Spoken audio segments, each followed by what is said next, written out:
ene so da fofra obade no ede adom ye de ekoso wo man Ghana de etwegu wo man Ghana na ndede yi matena fidiem hanim si ya ebusua ye ba be pensem ye ba be hwehwe enkomo man Ghana no efa ne ntuma pa efra ebeboa mesaso ena wonso a wo hwe dwumedie wonso ebeboa ye papa ene ma bebre na ena ekoso wo man Ghana se yembie ya no yanka na yama yempenimfo ni bi ehu ni sede wo musifa ebu o man na enya dia ebeboa yen ebekọ ni say ya my Ghana after independence Kwame Nkrumah je fa wudie de ma yen adechi adesa 4 years bia no ne ye de mampeni foforo etna so mampeni ne ba no aba ba ye de obetumi aye ne so at the end of the day no wo be free abemu no na chese ne fie akese ne kasa akese de ebusua na ne busuafo ne ade nyina wo manya wo mo hotam ne so yentimamufu ambre ne so a ye di kan ekosalai ede ye kokromoti ekopa adwuma ede ma wo mo no ye be wie chie no na chese kaprempo no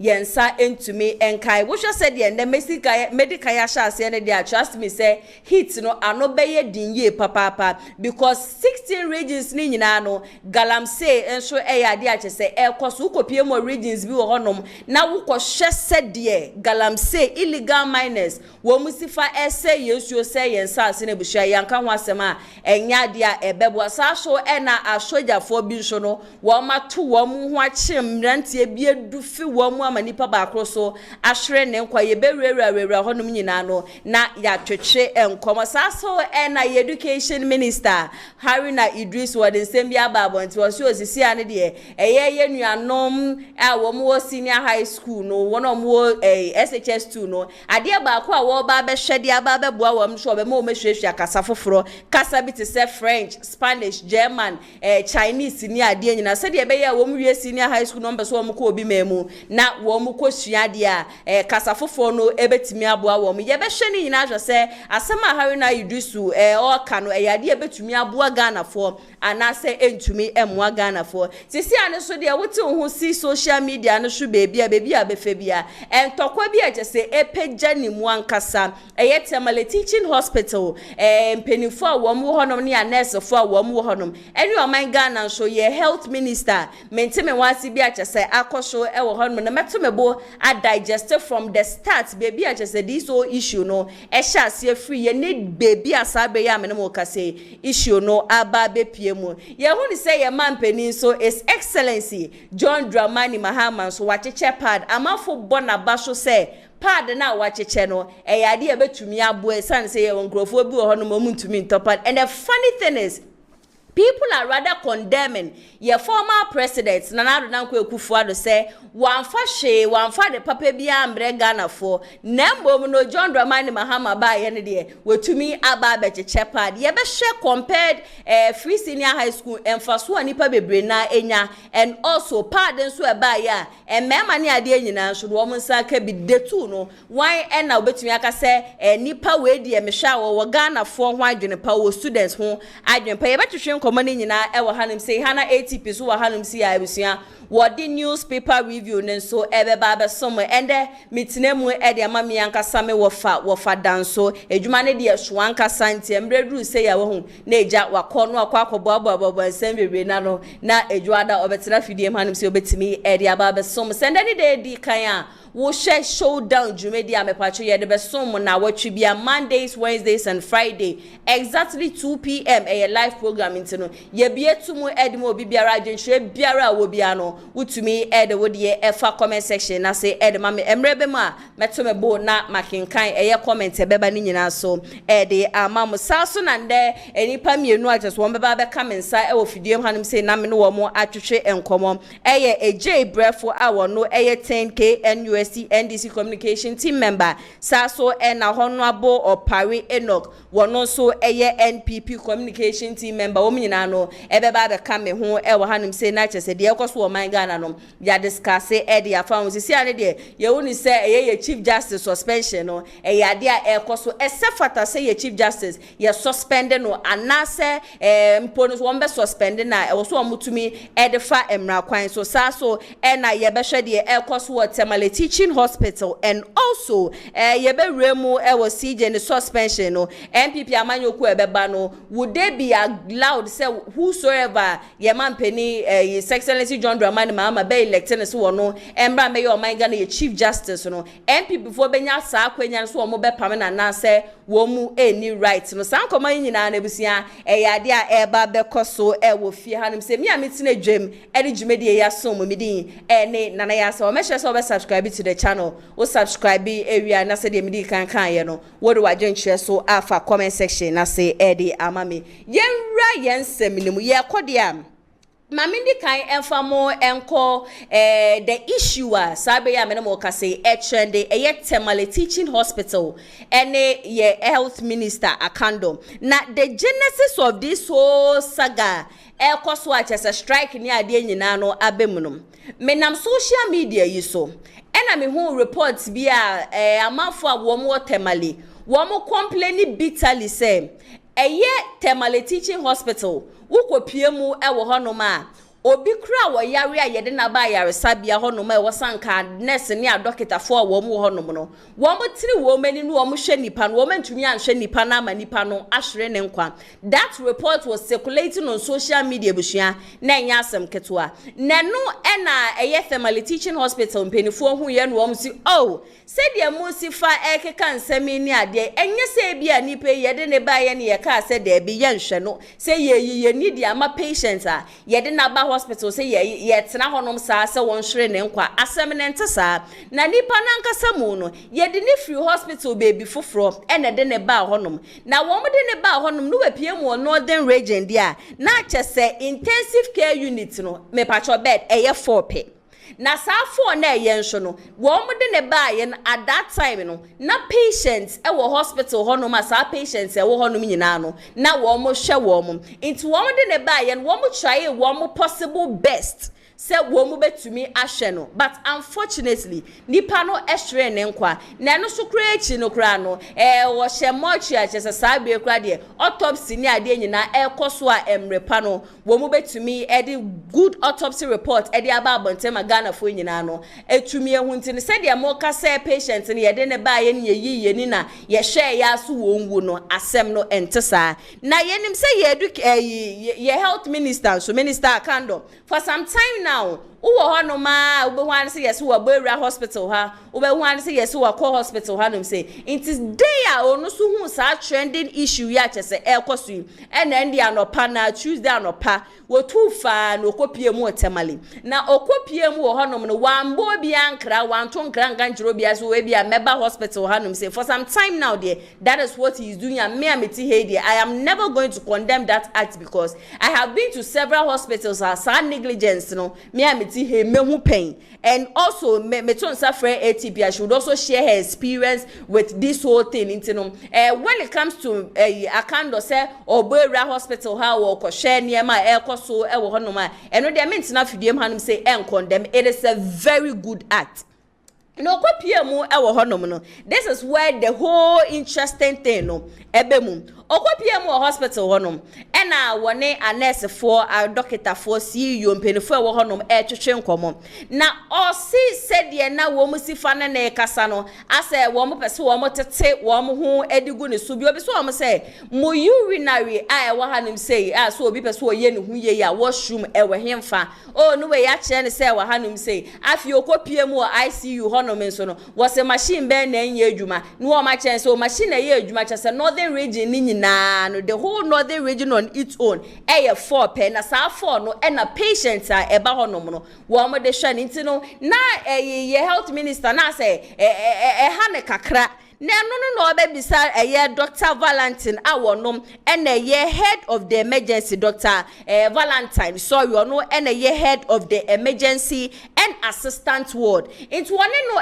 twetwe nkomo no ena aka na oba be ka chere se kwan ya wo fa so a wo ne me kasa no mani enje ho na chere se patients bia wo beba hospital ho no bia se wo ba beja yaresha no. This is the attitude you people portray. And I'm sure there be say there wo si fa ka asem na se there ye na yete hanom say na ye adwuma no se bi ye nim ye adwuma na ni so. You are a minister mbom ye the respect no ema but kwan ya wo fa so a wo ne ye kasa no be so chere se patients egu hanom say nyina ye hwe wo mo no as wo ho odi anas wo ma pomuden no emfa ye ho eniema ntesa wa na kando sumu na ye osikum no say do you know who you are talking to? I am the health minister. Say bibi ukosho na se nkoye ya me wo right ne se me de manu betu me wo right ne se me question mo e wo honom. Afi the health minister ye da so we ya o say see you are just what teaching hospital we yi nedi.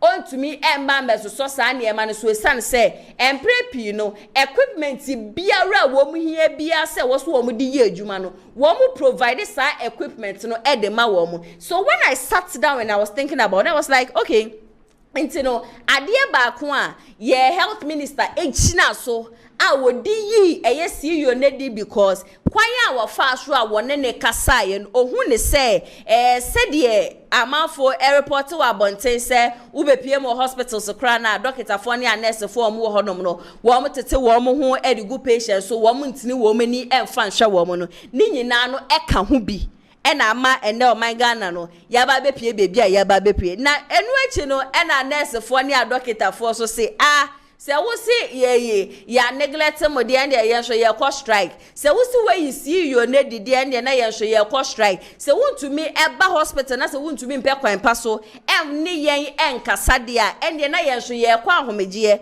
nipa a wo hwe obetumi aye adwuma no obetumi akwa akotabrim nipa na de naba but at least e wo se mo hu ni se a nurse fo ne a doctor fo wo mo should wo mo kwato honom and the share amount for womu yare into whatever respect bia womu deserve bia no e wo se womu tumi edema womu na Adam wo no ene you see you just say health minister suspending the reporter na circulating coming from the Ghana Medical Association. Wom so omu di omu ni say akano health minister as o abuse power as ye de tumi ahye ne nsantini di ohu ni say di opeso wo ye ne hu bia no en wo be ye to end strike ne de wom ginemu ankasa na ebusua bi fansa na wom be ko strike no wom place things be down say health minister peso wom ba wo be ye adwuma de ende na saa ne ma ni nyina no wo provide enfama wo meto mebo na chese me widi eniema chese wo de tu dwa ni nyina no na enu achi ne me woni say health minister so aba abanti aba be kaso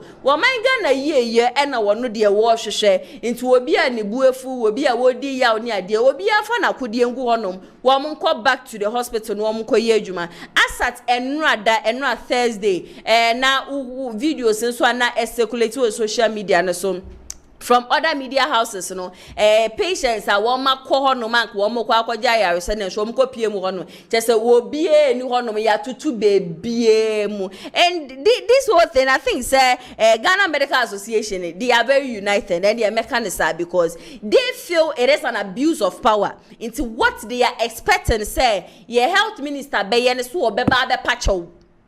Me who say your former health minister so ababonti ababe kasa say aka no ndi oso no kro ne na kasa wo phone so dada say wonja bibie mu onto nsanfre wo mu free thermal mbepie mu wo Accra ono wo ntena se wo mu ndidi nkomo ne ade I am sorry na jese etuontwa ba ma mentu mebo na menkenkan list ne ama jese Ghana Medical Association wo so wo mu hia ansana Wombe Sanko Hospital Honom Aqua Ye Metume Bonama Kinkaini Ninanum Eddie Amam Diedica and Womse unqualified apologies from the Minister of Health, Kwabena Minta Akando, and the Member of Parliament for Temale North Constituency, Al Hassan Saibu, should be rendered to Dr. Valentine, all doctors of the Temale Teaching Hospital and staff of the Accident and Emergency Department. We shall resume provision of emergency and outpatient services after we receive appropriate apologies.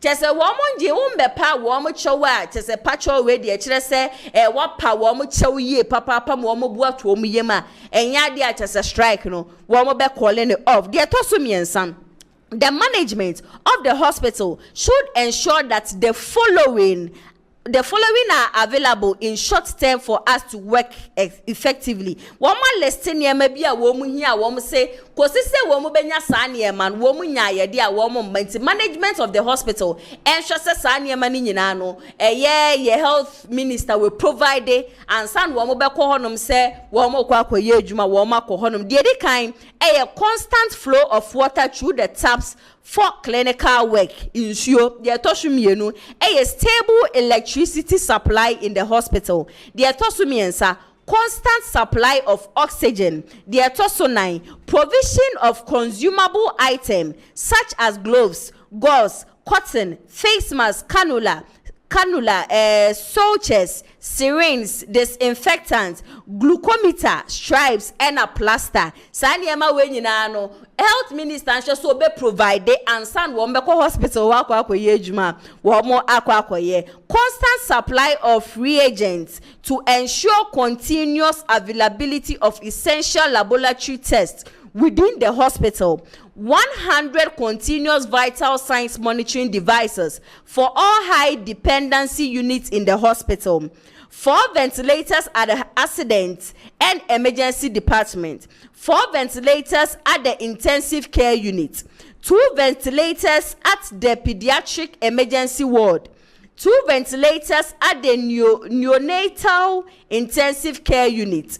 2 ventilators at the maternal intensive care unit, 2 transport ventilators, 2 transport incubators at the obstetrics and gynecology department, 7 and repair the 1000L autoclave machines at the CSSD. That is the medium term. The following must be provided to facilitate our work: an MRI scan machine that does not use helium, a CT scan machine that has an infusion pump, a mammography machine, a fluoroscopy machine, a AC arm machine at the main theater, ABG machine in all intensive care units of the hospital, and one of the accident and emergency department. 2 mobile x-ray machines. Na ebushia say listen dear, trust me, one kasa. Nenu na mi bisa me ho say, so are they trying to tell us sadia me ya mabubosu we kra ye first face o mabubosu ni nyina no na chese hospital nankasa no ni sa niema we nyina. And instead of your health minister, I stand to be corrected though, instead of say your health minister ebe check ya say sa niema we nyina no wo me provide, how are they working? And nurse for near doctor for wo mo honom no e kwan ben wo mo fa so a wo mo sa manfo yare no. He didn't really think about that. Sanya me ya mabobo so nyina o na cha say hospital honom it either say ebi wo honom anase sha, because menye sure say sanya me ya mebubo so nyina no se ebi wo hospital honom na nurse for near doctor for to be the ye adwuma ma niam atumi ko hweye edema wo mo. I am not sure they would come out and then say these are the things we need, and if you are able to provide those things you better go back to the hospital. But say when provide this anima way come back to the hospital. Trust me, ebano a nurse for near doctor for they always put their lives first to save humans. Mami use the word some because me mako hospital me who some of the negligence. I'm not ready to mention any hospital though, but most doctors and then most nurses say I don't know, so almost salary in a man table say no a buffo say equipment to do a woman yan fenye jumanona up to Sanyama way na, and it will surprise you say it is not only government hospital na Sanyama way ekoso, some are private hospitals. Private hospitals ni bi wo honoma Sanyama way ba na negligence so obi yare yede na ba.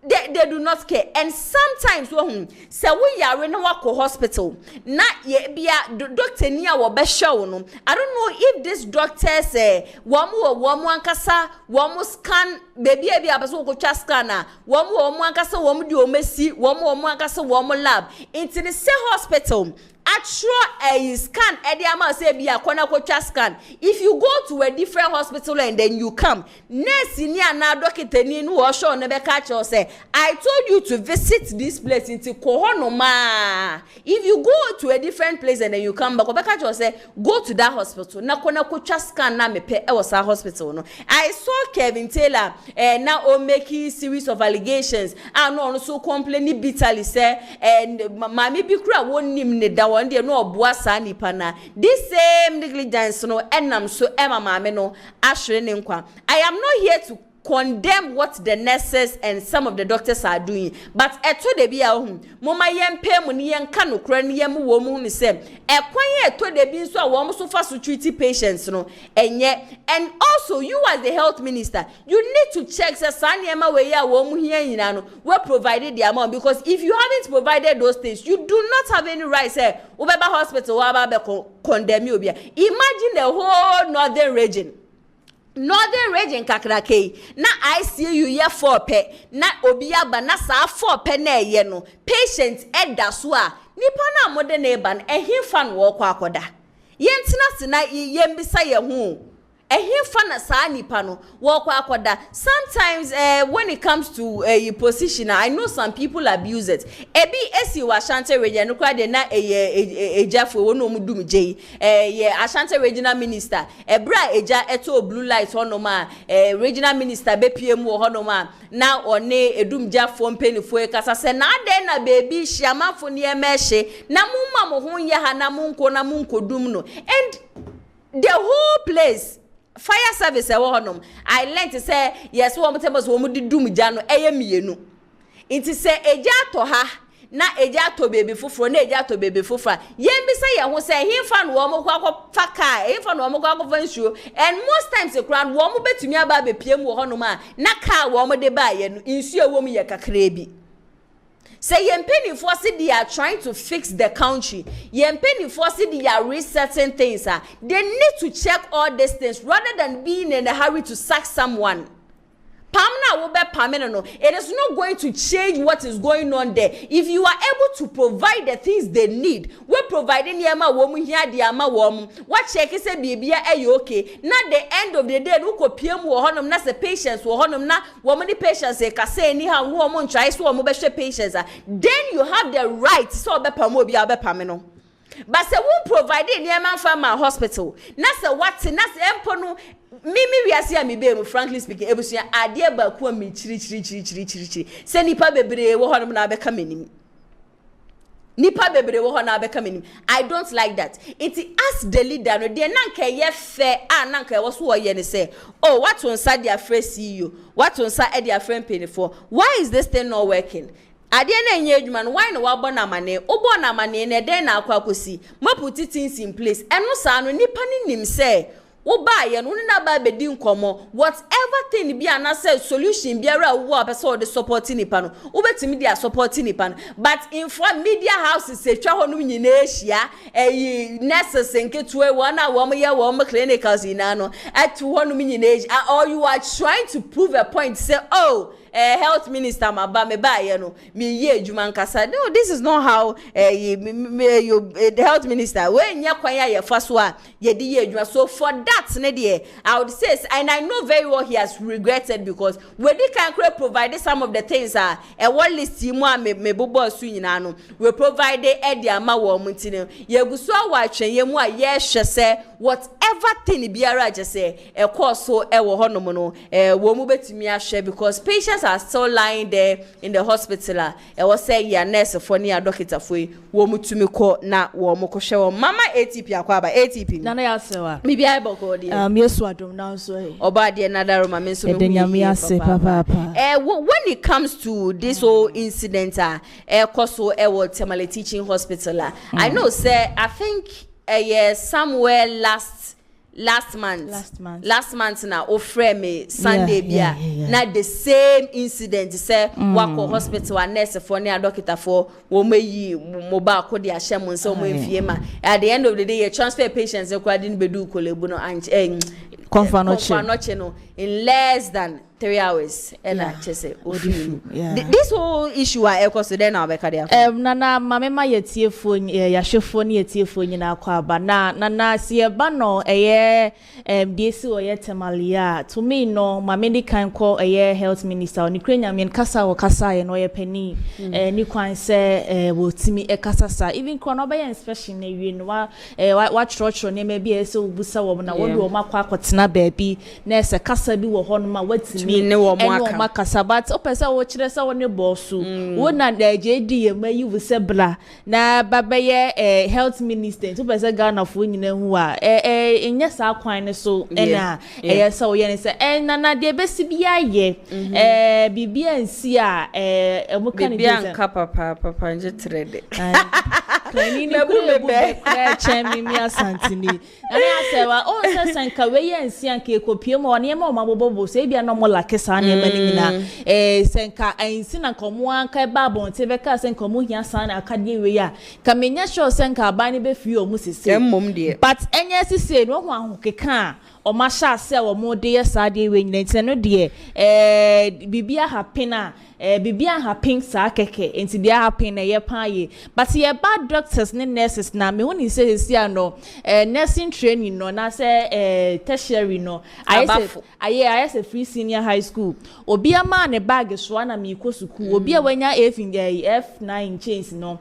what the protocol no what the ko school na at the end of the day no what the baba be nurse sa ni pano ne sympathy bia de ma ni pada sani bia wo so yare a wo cause unso na sa wo yare a why you desperate too cause obi ya de won na wakoma kora ye wo ya but omo ni sa abotre na mo betimi di sa abotre na ka se de ba mi yare ntima mi nya abotre da bi sa abotre na bi na bebre na akoma etimi de ka to me pa de enka education minister Harry na idrusu ebetie ye papa health minister health minister ebetie ya omo obekọ nursing ni nyina yo ti se de teacher training for extra insertional exam enka wa obewie nka obetro bi before ansa na wakwa akopie mo nurse because na obi a ye hu se we ye nurse enzo nurse enfata no obu okra ne maame na apiepie na pese ye nurse e na madam fo baby ye nurse e fata ne pa because nipa passion na obetimi ohumo jakura want to me stand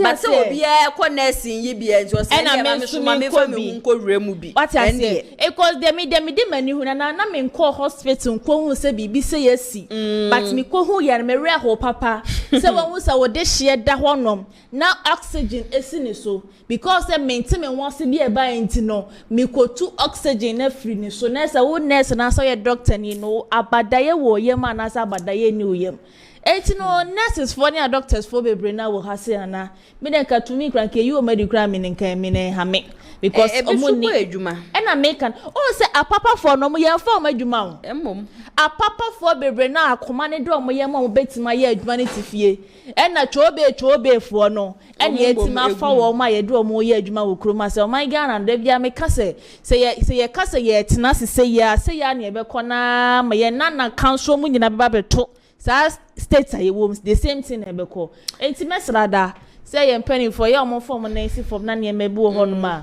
omonhwe ni ye famaye mami share me experience one of the biggest hospitals in Accra, a government hospital, a hoshwankasa ATP na me yare ya rush me edemi akopie mu I'm just trying my best and member hospital ni din ya rush me edemi akopie hospital honom and even that no ho na ye wo sister bia ye ne no kwa sorry nti sister ni ye nurse ni wo that hospital nti ase wo no na LDN and ATP the edi kan ye de me ko to general ward okay ye me free general ward ye se ye nsan fa me ko Ghana ye de me ko du Ghana honom Ghana say the we are malaria ne typhoid no any loss and for can bomb no I just say yes I transfer me back to general and sister it will shock you to the extent say me that time my mom my dad will be at hospital ho na me da ho na nurse ni we ne ba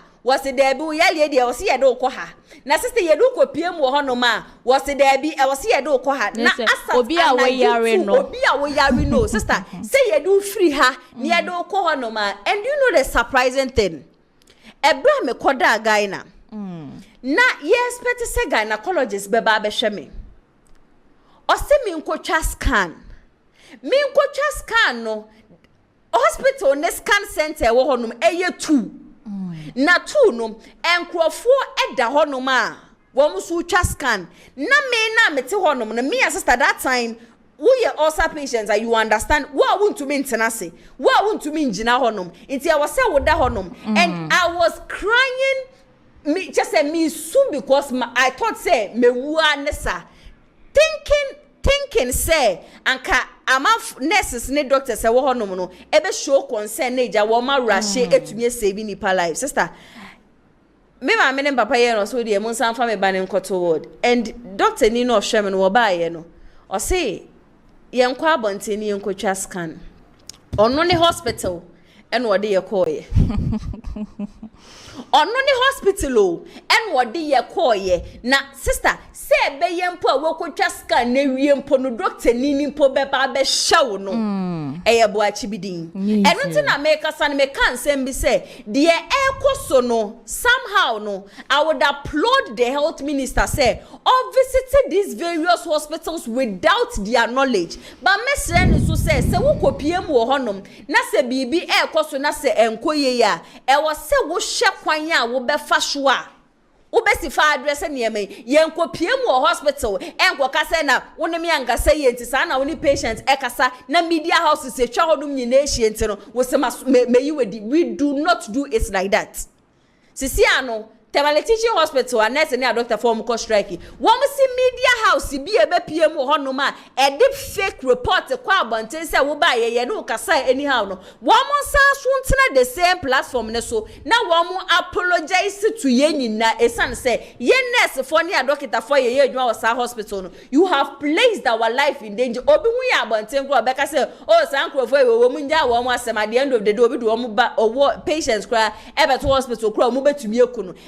Fake reports are circulating all around baby abefebia it's the health minister where the me want to say where the kind at the near marco but you use the word so we donate it is not your private unless you tell us bia wa obotom sika and I would come out wo dia fine wo the toss an near manoko but and you obotom near my dear health minister this is not donation. You went in the name of the country you are serving Ghana into a was said yes sir ube provide sanye manum ATP nana yasewa newspaper no den e koso e wo honum okay nana yasewa answer ne be rem newspaper nim no ye Dr. Bawumia ye Thanksgiving to ya thank you to ya okay ma donate 3 million e dia maye welfare. Oh MPP, wow. Yeah. And I think say every year yen ka bi shemu. Canada wo hine Japan akopie mu wo party office.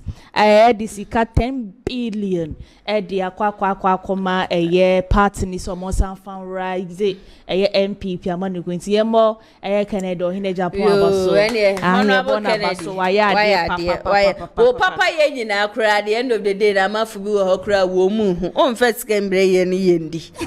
Ne tipe mebua won fesi bra wo bra na MPP e be kwa wi echi ekure e be ka cho se usi kafia be kura na de yenti anu mo de ne tensions e ba bonti unye ska Honorable Kennedy anu wa che bia ma ye na ye di na party na nkasa mu no wo munye ready se wo mo beba power eno de no kure but you say am for me so kase ma ye blame na nado dango akufo do say ye blame wan ono ne ma ye MPP for defeat ye ye blame wan so mo wo honom no Dr. Bawumia na Dr. Bawumia so no so say she was say enye se me ye cremoniti na me ye wi yo she na what is the wa obi edwane te say yen fan hye wan me ya me ti he pa de obi sam say yen fan hye wan ya one yen fan hye NPP executives de atosu mienu yen fan hye na nado dan ko ekufu ado de atosu mi yensa mo fan hye MPP for man kwankoto aba ATP to aso de nti na gina so man MPP for ankoto aba se wo we mo mo ne ma bi o mo yen se nti na me se de edi kan executives okay ya kire mo se nipa we na mo de ne ba ye beto aba de ama no na party na nkasa mu no mente me ho ase wo na mo be try say mo be fix sa mente me ho ansa no masasa mo ho say mo ko thank you to thank you to na mo ko no wan kasa party ne kura no den na ekoso party wan mo na mo ko da na se Yenti memufon, are you ready to do what we the citizens want for us and son wako akodo bi asiana? Na mo kwa akoda ase kura na. Why dey tell us say mo de Bawumia nim na ba photo enim. Bawumia nkwa no stand there. Inti afia dey. Say MPP, they need to have it in their coconut say they do not have any flag bearer. Yeah. Flag bearer now mu yi ni 2024 no. Na abaye twem ni de yakọ. Amayo madwin so no ano person. Inti kapapa mu ampa. Kennedy ohine Japan you obi okra numbers. Nipa do no. Kwabne Japan ekra numbers. Nipa do. Sankwofo ni nyina mo nyina ka ho bi. Na nkomo nyina na da kwa kufa. No, amafo hu say oh, ye kwa ni enim say bia mo nka mo humbom say you people are very united. Na mo kwa na ye fe. Ma ya mafu esi nchen ya akotamba mo betomba o me mo da mo beton no 2028 people will still again say MPP they are not ready to learn. If they are ready to learn at ATP sane ma we nyina no enkoso no working na mama fanko ebua kwa eya abayo bia wenya 23 years okay eye ni boyfriend na kuni ya nempena enye se wawale no Warina kwejina asole dem akase for better for worse nempena twie ya mi di bia akofo mi di bia akoya na de ye me ya ne se abayo na wo foforo ati se 8 months ni na abrantie no kasa bi e ba ye na se mentime wase bi e ba ye se wanya eye brodo edwuma di ama abayo ano ne na ekona homache na eja wode se kan awowo abayo wanya 23 good years anana akwaya arehosem ye papa na okopie mu kwara so a areho nti mesre ye nnuanom ma no yes remada wo bo se sika wo ye dede but de do be ko wo die na eja waye de watwe san na be man age by 34 be man wo 34 no ba no 24 24 yeah 24 nesin o chain 10 years ena se wenya brodo edwuma ama me nkoto brodo na me se me nkontim wakun ya eto de bi so me blame awofo no yeah otimi hu se background na abayo ni free ba no enye and also and unim say nipa na wonene wo ye no enye onnoku no oh yeah menim se nipa no onene wo ye no enye wonene ku onye onnoku no na why no wie ye no wanya akantwoma foforo na wo so ebe yes obi wa ye nka na chim asembode na so ma ya basu de ye duabo wo 8 months wanya akantwoma foforo asa akantwoma ni boma ba bekum wakuni ya 8 months. 8 months. Ne 8 months dey just watete mokona ma hono mi nyina ye. Na 8 months so kura de sanka bu fresha. Is osa onyini ye. Semo. Onyini ye. Ya wo fo no so no mo ma no mo ntiti wo mu yie.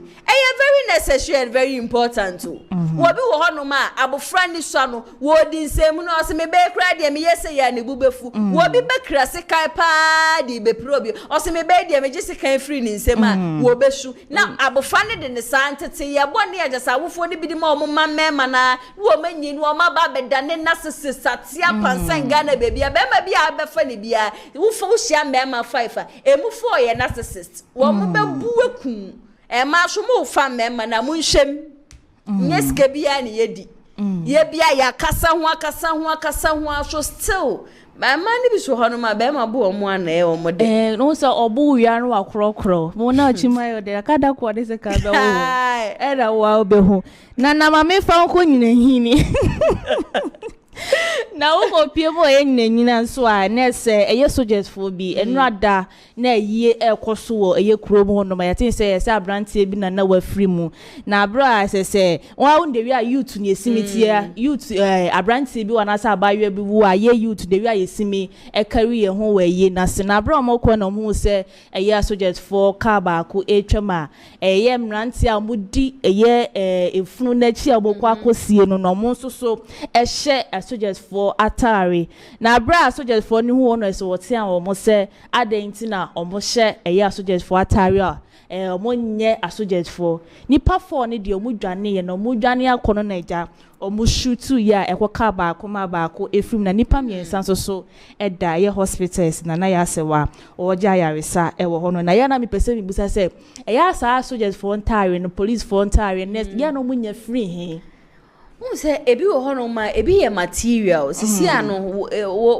wo ma twegu mo sisi ano wo ma twegu wo hya soja fo atade mbom ne ye chi mbom dia sister etiamra okay but one of the things so ATP mentias here especially one of mo share original kamu na nkasa mu no sometimes ya na officers ne fele say bia obewi aye okay then there mayemfo aso ukoshe police ni atade unye police ni ahye police ni atade unye soje ni na akoshe soje ni atade a ye chiwa wo mu betumi ni wedi emra betumi ni wedi nti eno de e wo se eyitimemfo ina ye aware of it and then we hu nurse ni kura obi onye nurse ni opama de no hye nurse for atade as respect bia eni adwuma no okay na ya mama na wase na mama nkonkrate ne mountain so enti no ena wie mama fa daily guide enfama yetiefo ni ahwefo nyina kwa aba enfama e showdown dwumedie so na wo bepie model guide na esame ame crash ni mfoni eda ha say Vincent yetafo MP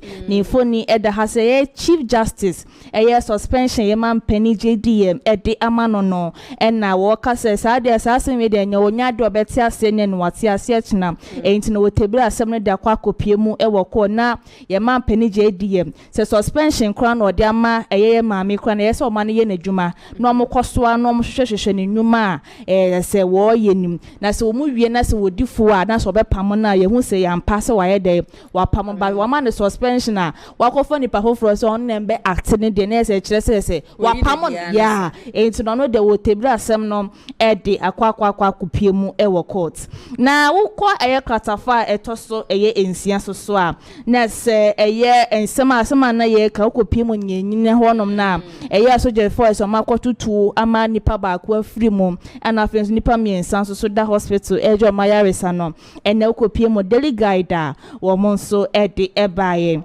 mama mfa anko kratafa etoso miensa na abepie mu ewa hase na ese nana ya wa ukunu ni foni da hase Malik ni foni da hase kama ese manasi catcher ni se zoom line for contract no se na one sign na se when renew ne en renew china because yesikadie na ese be koso wo man Ghana mu because na ye hwe zoom line for mo kromasi a obu won ma akohwe na ye ni ma yesi ye ma na bia be 1000 but enya sikadi e koso ntini ama no 250 Ghana cedis pe enti no se ma ne en renew sa contract no fa me hu so mfa so bia grofo bi Bastard Boys omo ya Ghana zoom live oh na no omo ya die Bastard Boys ukopie mu nkremante ma adwuma amrante yi ebo wo ho no na tin se last time we pie mu asanso no ena wo se ye di bi kan wo mo people who are ready say wo be sumo man Ghana enyo bia sa keke and at the end of the day we mu nyina be bre no ko fa peni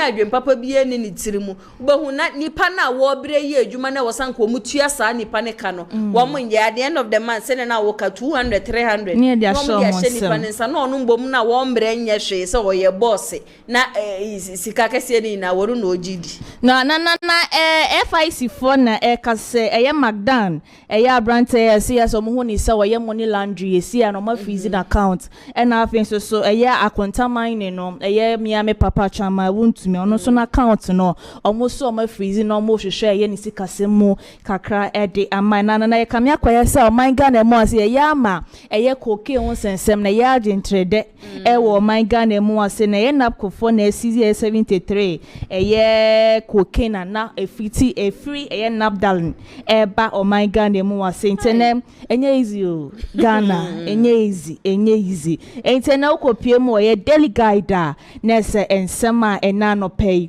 omo ede ebaye enso enono sanso na daily graphic enso so wo be pie mu na se pad won sensema ye ban pani abra na ye campaign se nyakopon bo na se ye to aba na de man nko ade a na wo be che pad ede ama school for JHS na set for ni negos o say mre bi etwa mu busa akra bi sa de ntina one co school o say wabu ni nsa na woni sika o de beto pad nukura ni na diswade nu kase a ejina so kura ni se ken kami yes wo be ye ede ampan so so nada no ene so lunch kama esi ano school for 2 million ni ene betimi enya sa pana na ya se wasa asem ye ho enti se sika na ye de kokra pad no ede aba kromu ase ni nti ye de bie factory e wa hase na ya emwaye yes say debe adwini nye adwuma body nebre. I am not referring to our president, but said the ATP kan no.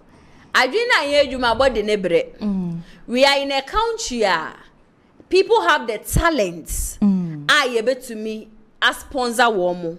Na yankasa ye provide ye niema. Ukopie mu wo bi memu a. It is so wonderful kwanya womo fa so kra de pure water robbers. Eye niema. Ba wo be pie mu meme manga na mu dia. Wo be ko baby ni ya to odin bola junction. Ye sa bola ni nyina awia ne de akwa kogu hodom ne ya pe Manchester de atum ne de ahye. Eno ne ade nti a ATP some years back somewhere last year na Kennedy ohene Japan. Presan ko beba be ye flag bearer na Ghana for to abade aman wo be mampeni na mani agye hu ye papa because na the vision ni nyina ne se eniema bi wo hono ma ye krafi obi memu bepie mu o man Ghana wonti ase nti nka wonya kwan no ba be ye mampeni wo hanom se ya obi create factories na san niema amprepi no ye krafi obi memu bepie mu o man Ghana no ye tumi apurchase bi wa ha your finance minister okay the first you or the buy budget or the buy what we should produce what we should buy what made in Ghana goods me srebi so me patcho pad na enra da wo mo cheche no was it made in Ghana Ghana hanum say no mo ye pad no and wo mo distribute ye country baby a ye dru ye dwe niam bebre na ukoche wo rural areas grand kebusuan kan ye problem wo ma ba ohia wo ba no ma ni bi wo hia be ma so no the pad ni bi e de ahye ne nsa na anya bia be ma no the pad koye den be ma or the pad or the kwa koye den once there are people womunim bom ni nehia inti sanka rural areas ni bi kura no e no the pad koye na nka bi okọ distribute di ma wo mu nyina nka me ameti he anka me ni problem the man pani ba or promise Ghana for 24-hour economy ene yem bi say ye ho say 24-hour economy no akwa kopie sen 24-hour economy no da ben that wo mo ba be hyase wo mo ma Ghana for ye hu 24-hour economy no da ben da and wo mo ba be hyase ya chepad and the funny thing is me who will be or say ye man peni a chepad into no wa ya de akra say do the free senior high school ba ye into na ro dan ko akufado sa 2 million students ye ma wo mo pad no na ye na do sa sikaro no de ye de and I say Ghanaians ye kan who be na penifo de ya dwe di agro we are part ye ka hu bi pa ena ye mpenifo wo mo de ya adwi di agro. I am not going to condemn it said your ye nenye. There are people who needs it said the amount for beka kire yen say free senior high school ni ye ntwem because ye wa wofo bi a wo mutumi tua school fees no and then this same thing to me what we still Ghana for ye sika kwa no kwa na maka na ATP to aso na wakira na ya se wa ya die na wo classify to so eye du biensa na se eye chief justice suspension na ye dia ma no eye me crash eye Vincent odi akwa akopie mo Supreme Court no na se omo e de by na classify to so eye du wo chenso so no ukopie wo no ma na ye MPB na ye kase ye sanitation no eye se ye pekwan foforo ebetimi aboa e ma ye sanitation ebetimi akoso ma ya hundie akoso ya eye papa e wo man Ghana mu ase ma me enko eye the Ghanaian publisher na be pie mo Ghanaian publisher so a na se NDC amanuko ni mu bi na edwala ya nkasa omo so mu pa adwuma wala commission ho no but omaya ye fa na so modern boy so mo boy ye edema ye NDC aban ba power na say omo ye omo ba ko edi ahye wo monsa ente na okọ the Ghanaian publisher obetimi akenkan bi ensoso e wo ho no Katafe tosum yensa sanitation ho sensem na wo MPs no kasese de sika hyema kasa ebetima boa ama ye kan say o my Ghana no ahunidie no ebetima kwanani man kasa na se sika ye di ba be hyem ye ti kromu ase ye sole a ni akokla mosquito net de abase ye njeje ye chiche no afiefie yentimi emfa se sika no ya gatas mu a emu achoki choki ni yentimi fancy so my Ghana more my Ghana nye na de bia de tem musika pe yesi de koye bibi foforo ete na koka de Ghanaian publisher obetimi akinkan bi ewonum kratafe to so eye nine so na se eye IGP yohonu ni phone da ha sei kama eye galam se won sensem ate se wo my Ghana mu ase ya eye mia me wo fa yo kata chie free fa ate ese wo se oba be demonstration tinchirincha wo my Ghana mu ase ya eye IGP se nya de a obepene so amana ye adwuma wo kromu ase no ene ase pressure is abeto police for no so nye fedi agbo oh say court ba wedi nkunim to I think tomorrow na basu demonstration but to IGP ni police for ne commanders for mo kromo se be bia o katachi free for person ko demonstration no na ensen fata omuso mpejubri house so de ye nye demonstration so ho enti anu nti na eja ase na ama police for na say pressure bi ase aso Japan wo mapampem na CDM for enso so na to be left and right and kasa de mani e mampani JDM say ye suspension is or de ma ye maame chief justice ye hu hia ensem fata we hu hia nu kwan say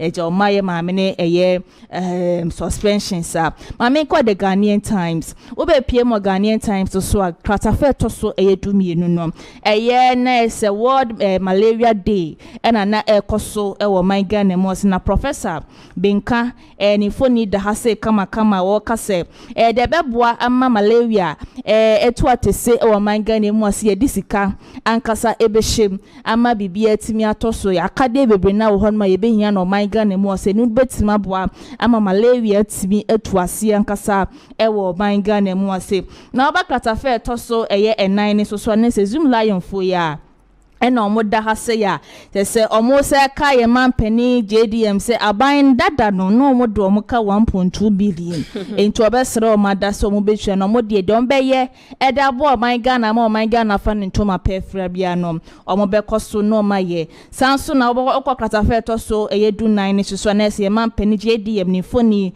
ena da ha se se eye pa de won sensema na ya se wa na ye ka no ese eno so ewa ha se sanso na ye DVLA for so Malanchi National Community out lunch bia say o mato mo agu mountain so so mo ye adwuma nkasa wo o my Ghana mu so mo be adwuma nti so national lands is wo mesra wada drivers for no mo nhwe se mo be ye ni ansa na mati asi abonten so Mami fanko the custodian owe pie mo go the custodian so anese okata chef rifa ni froni ni dashro ase kama menim so Roman father dia na galamse won sensema demonstration na wo ba be ya police for na se pressure ba be to mo so no the custodian de baaye ene anopay sanso na kratafe to so miensa mama Samira Bawumia ni froni da hase na yesi ye rank pa omo ma be second lady and as first lady will crew say no.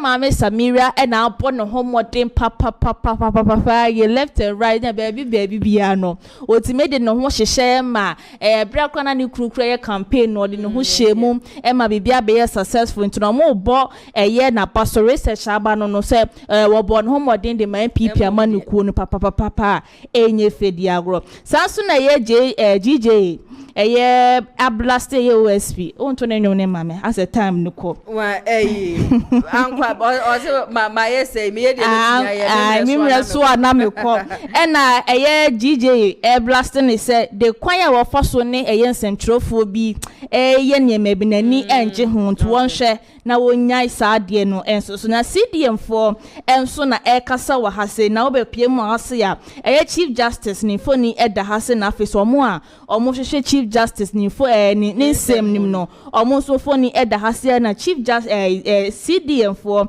ka kiro mo se petition amotam de koma John Dramani Mahama se ne ma miense bi wo na mugina so na mo de apamo ma obesra o mada se omo be hwehwe nsem no pepepe no mama kroye ankasa abana no kredie aba we chief justice me hu ni se chief justice kwa wo kwa ya manfo ya pan na ya se okay na think say your time na ya so anisa enti mama for the new center enfa so ne so na so katache free fa yesi ese wadi nkunim ti no galamsey won system no me the demonstration no be kwosho de obetima to ne nsa de afre me na eja metima ba be ka ho bi so na eja nyina yakwa akotwi spele de ne demonstration no cause galamsey no ese yensa ase ese niema bebre na nkasa ewo my Ghana mo zisanso na Samira ne so na boss boy so mo born se wa born home den papa ebra ese ebra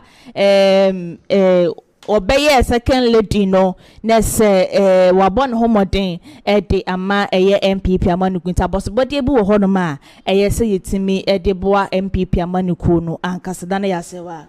Okay, ATP meda wasiye papa na mom semra Bawumia de nipa be ya no oyeye no wa ya de adwuma wo badwuma wabon homoden no de na oye campaign do ye and asama omokafa ne ku ni nyina hokra no emu na bem ema ne koswa eko yewe etino nana yasewa mame sorry nefa de aka nyina so efa to aso ema yetiefo ni ahwefo adane de nyina mojebre showdown jumudi. Okay, ATP me da wonso asiye papa na ebusua me what biggest question be a maybe sir na the biggest question and say we are NPP ni a anasa we are NDC ni anakwa de wuni party bia NPP 2024 election a wo mu lose ye no is it because say His Excellency your former Vice President Dr. Alhaji Muhammadu Bawumia we ye kremoni eno no ka ho bi eno lose 2024 election na for adwenche no efa comment section na say ema me mejebre na makenkan ni nyina no me sha ase me ka twem say ade a chese ejebre for no ye 10k NUST NDC communication team member wobeba be kame ho e wo fidie m hanu say saso e na honorable Opare Enoch awono so eye NPP communication team member wo nyina no beba be kame ho e wo fidie m hanu say na eja enkwama twetwe ahodro de ekoso wo man Ghana de nde CJ ne suspension ho nsensem ni ade Bawumia ho nsensem Tamale Teaching Hospital de ekoso ne other matters ni nyina no yetumi a discuss e wo fidie m hanu say na sawe ya menemo ka say de eye ade a chese NUST NDC communication team member we di kan aba be kame ho e wo fidiem hanim se ya yegusua e twen se honoabo Opare Enoch enso e be ba be kame ho e wo hanim se neja yetumi e de enkomo hwehwe no abaso na se de na America no meka twem se education minister was say senior high school one or more form 2 no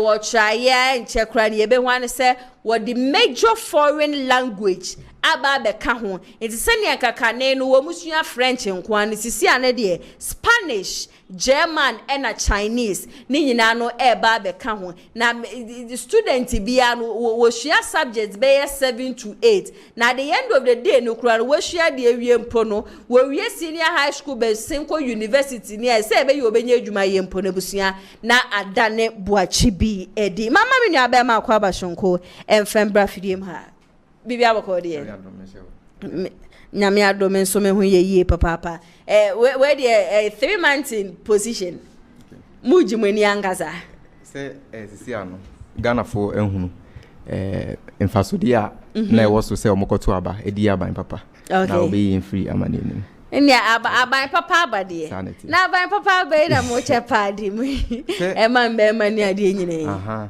wo say ye chepadi man be ma anio enya no kre na video say circulate on social media is wa me boss kra etwa ni aba be show video say circulate na say sisi ano say o pese o eye policy and say you come out with a project e say wo hu say project na wo dey ba no e wo enkofo e be serve omo and that's an importance kra anything unim say World Health Organizations omo series of report omo de aba e say Ghana ha e ma omo rural areas and that's remote areas and that's say be ma omo nkrase no wo mo ebosume so and that's omo nyamu period a eno entumi ma omo ho kwan e ma omo nko school no won di ya ha omo e wo mo school nsensem no eniti ni na aka ho e na area president Mahama ne NDC aban even the previous administration kra no ye dey sa policy ni ba ya ye okay say be che pado krum ai MPP Samia Okubeka say Sakawa na area Mahama ye ne ade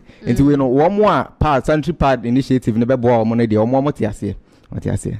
Oh, I think I may share say kwa me di kan ka say men condemn that act because yeah rural areas ni bi honoma they really need it, but we share not all rural areas yeah na me obi te say me say na say me fan say me nua ba obi okọ school okumase ko school wan kran no 2 million people distributing pad sasika na ye de kwa kra pad ni ade nanti no na semo na mo say we should try and then purchase made in Ghana goods na pad say made in Ghana. Okay, unse if there is a problem at hand sisi ana ye hunu say e man na ye nnuanom na omo remote areas ni omo be hia sanitary pad sisi ano omo hia na sisi ano ye ntumi hot the distribution of parts no na yen kasi yesi factory ansana ya produce parts na acha momo eno kra beche won enti in the best interest of the good people of Ghana na se obia no we can start distributing the parts na with further kind of say deliberations abekoso no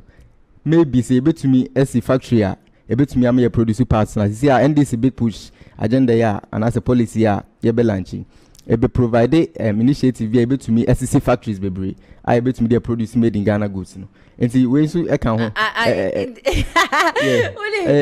dey ba ko say wo party bi mo hu wa wo shade pa na ni kwansan ka ba ne sabe so try wo be so be defend me come as say sometimes you just have to try your best and then defend because you are part of the party. I know you know MPP for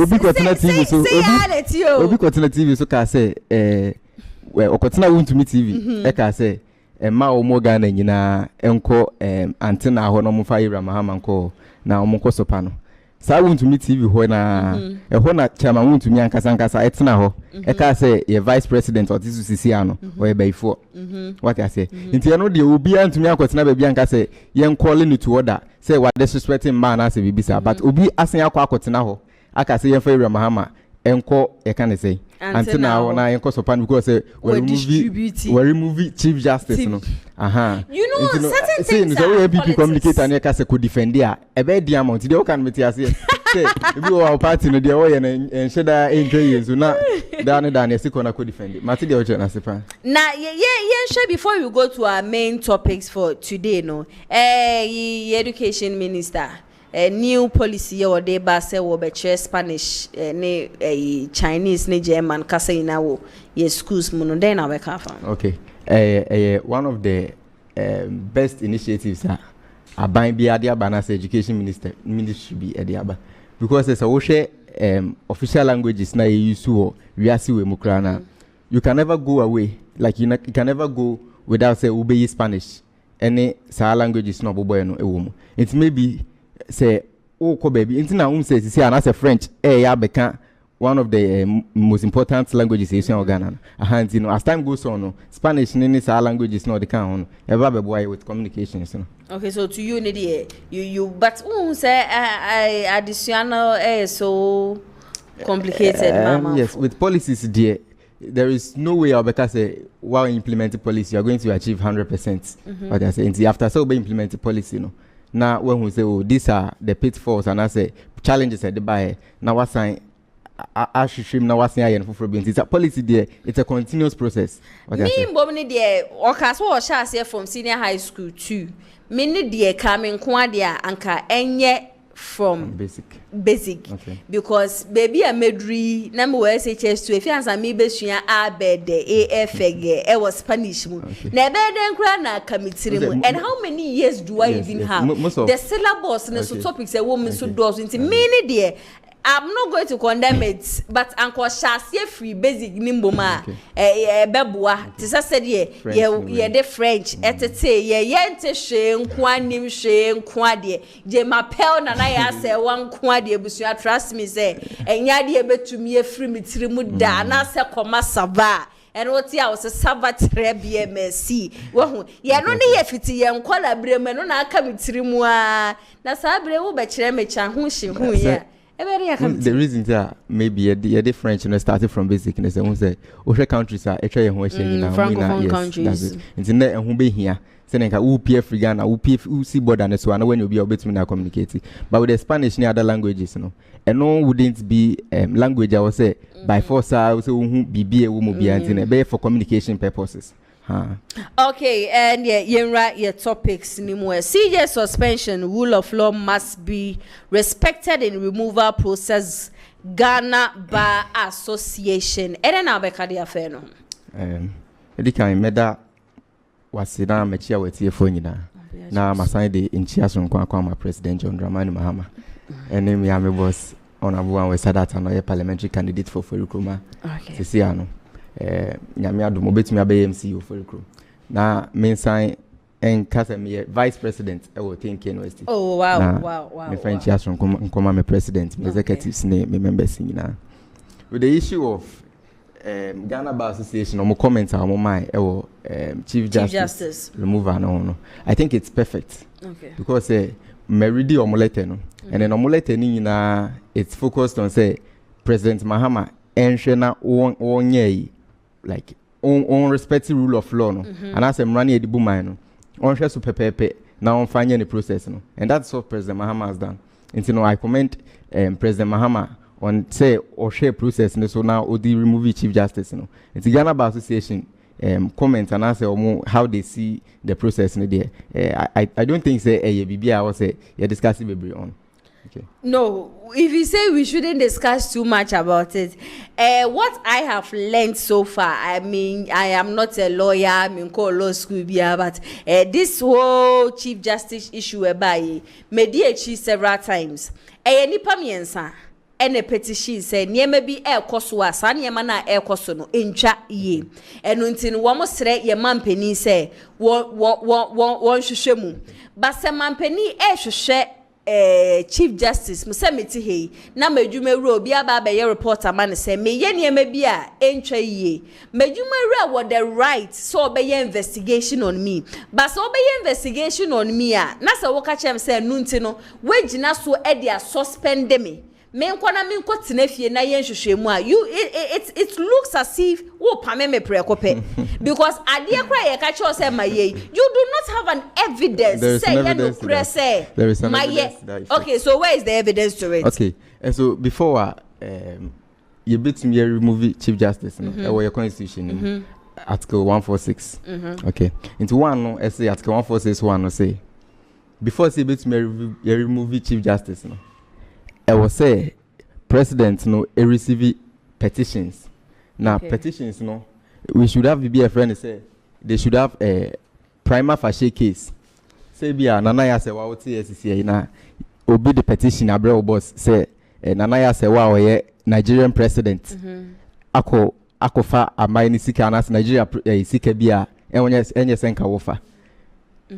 Prima facie case be exist because one you say no Nigeria president you say Nigeria president His Excellency Tinubu Ahmed and you know say before for sign the petition ba say nana ya say wa we adwuma Kumasi online TV wa be renting a private jet bia aka say on first cameras or church ne ho na say yetumi say nana ya say wa no correct. So we adwuma Kumasi online TV na nan say kura no we tu kwan bi the private jet because ya the beka say prima facie case exists what I say you know President Mahama upon receipt of petitions na nipa mensa de call no ye hunu say content of the petition no anko for one more eka say or like she went on a private trip and as a private traveler and as a personal traveler or they ne spouse and the husband the spouse and the doctor echo no and no with their policy on foreign travel for Chief Justice no and ma ho kwan say we call personal traveler and as a private traveler yes into the security alone and ebeko okay into say is this area near who say okay the prima facie case exists and suddenly you are starting to so does this even run to the suspension? Yes, it is suspension. I have tried my best and 3 petitions I want submitted and committee me the things in details but my I am not getting I have from what you are saying. I think says Sami Jemfi ono mo na mete free ne chance worker say Chief Justice to kwaya what the nemba any ade nyina no account. I'm still saying it's 3 petitions and those were in the petitions when then Chief Justice na nkasa no were admitted to the fact say oko personal traveler or they in a way in a spouse and in a doctor echo until I can forward the petitions and her response to those 3 petitions to you. Okay. So and one amujina so and yes obi age ye be unconstitutional. Okay. It is a president person remove chief justice. I was say or consult council of state and he did that. He has done that. Yes. And you know council of state recommendations to create by 30 out of 31 of council of state members omu vote say yen suspend chief justice and to be a president Mahama in respect to removal or suspension of the chief justice in line with the constitution and it's in line with the rule of law so Ghana. Okay, ebusia for year AJ brefo and yate ninkanasa so na sabia menemo ka say honorable opare enoka wono so NPP communication team member oba be kamensa elfidi manum sia me mana kwaba minya be ma bibia boko de oba de na daroma men so me hu ye papa 3 months in opposition there what is saying. You said that easy there, but easy. Okay. Yes, you go so ho enko ande. Yenim se onyankopon daroma. Ebefa. She pa wo nti ebefa. Sika no ebita wa mu opposition mu di ana se asan sa. Oh, yes so ebita ho. Your principles ni nyame di go akwa mu ti no. Tembia we are still strong even if at opposition that's so strong. Nobody can break you people. No, you people are still strong. We are still strong. We'll break up. Okay, baby I feel baby aboko okay, yeah the nyankopon wan say eja ye twetwe enkomo dia fa ye topics in why chief justice Ghana bar for say ye mampeni ebeyi na firi honom dia won fa kwan pa so ye abeme a che na ajo su oh in fact the ye mampeni ye dia wa ya dia papa in line with the constitution. I said they make a buy also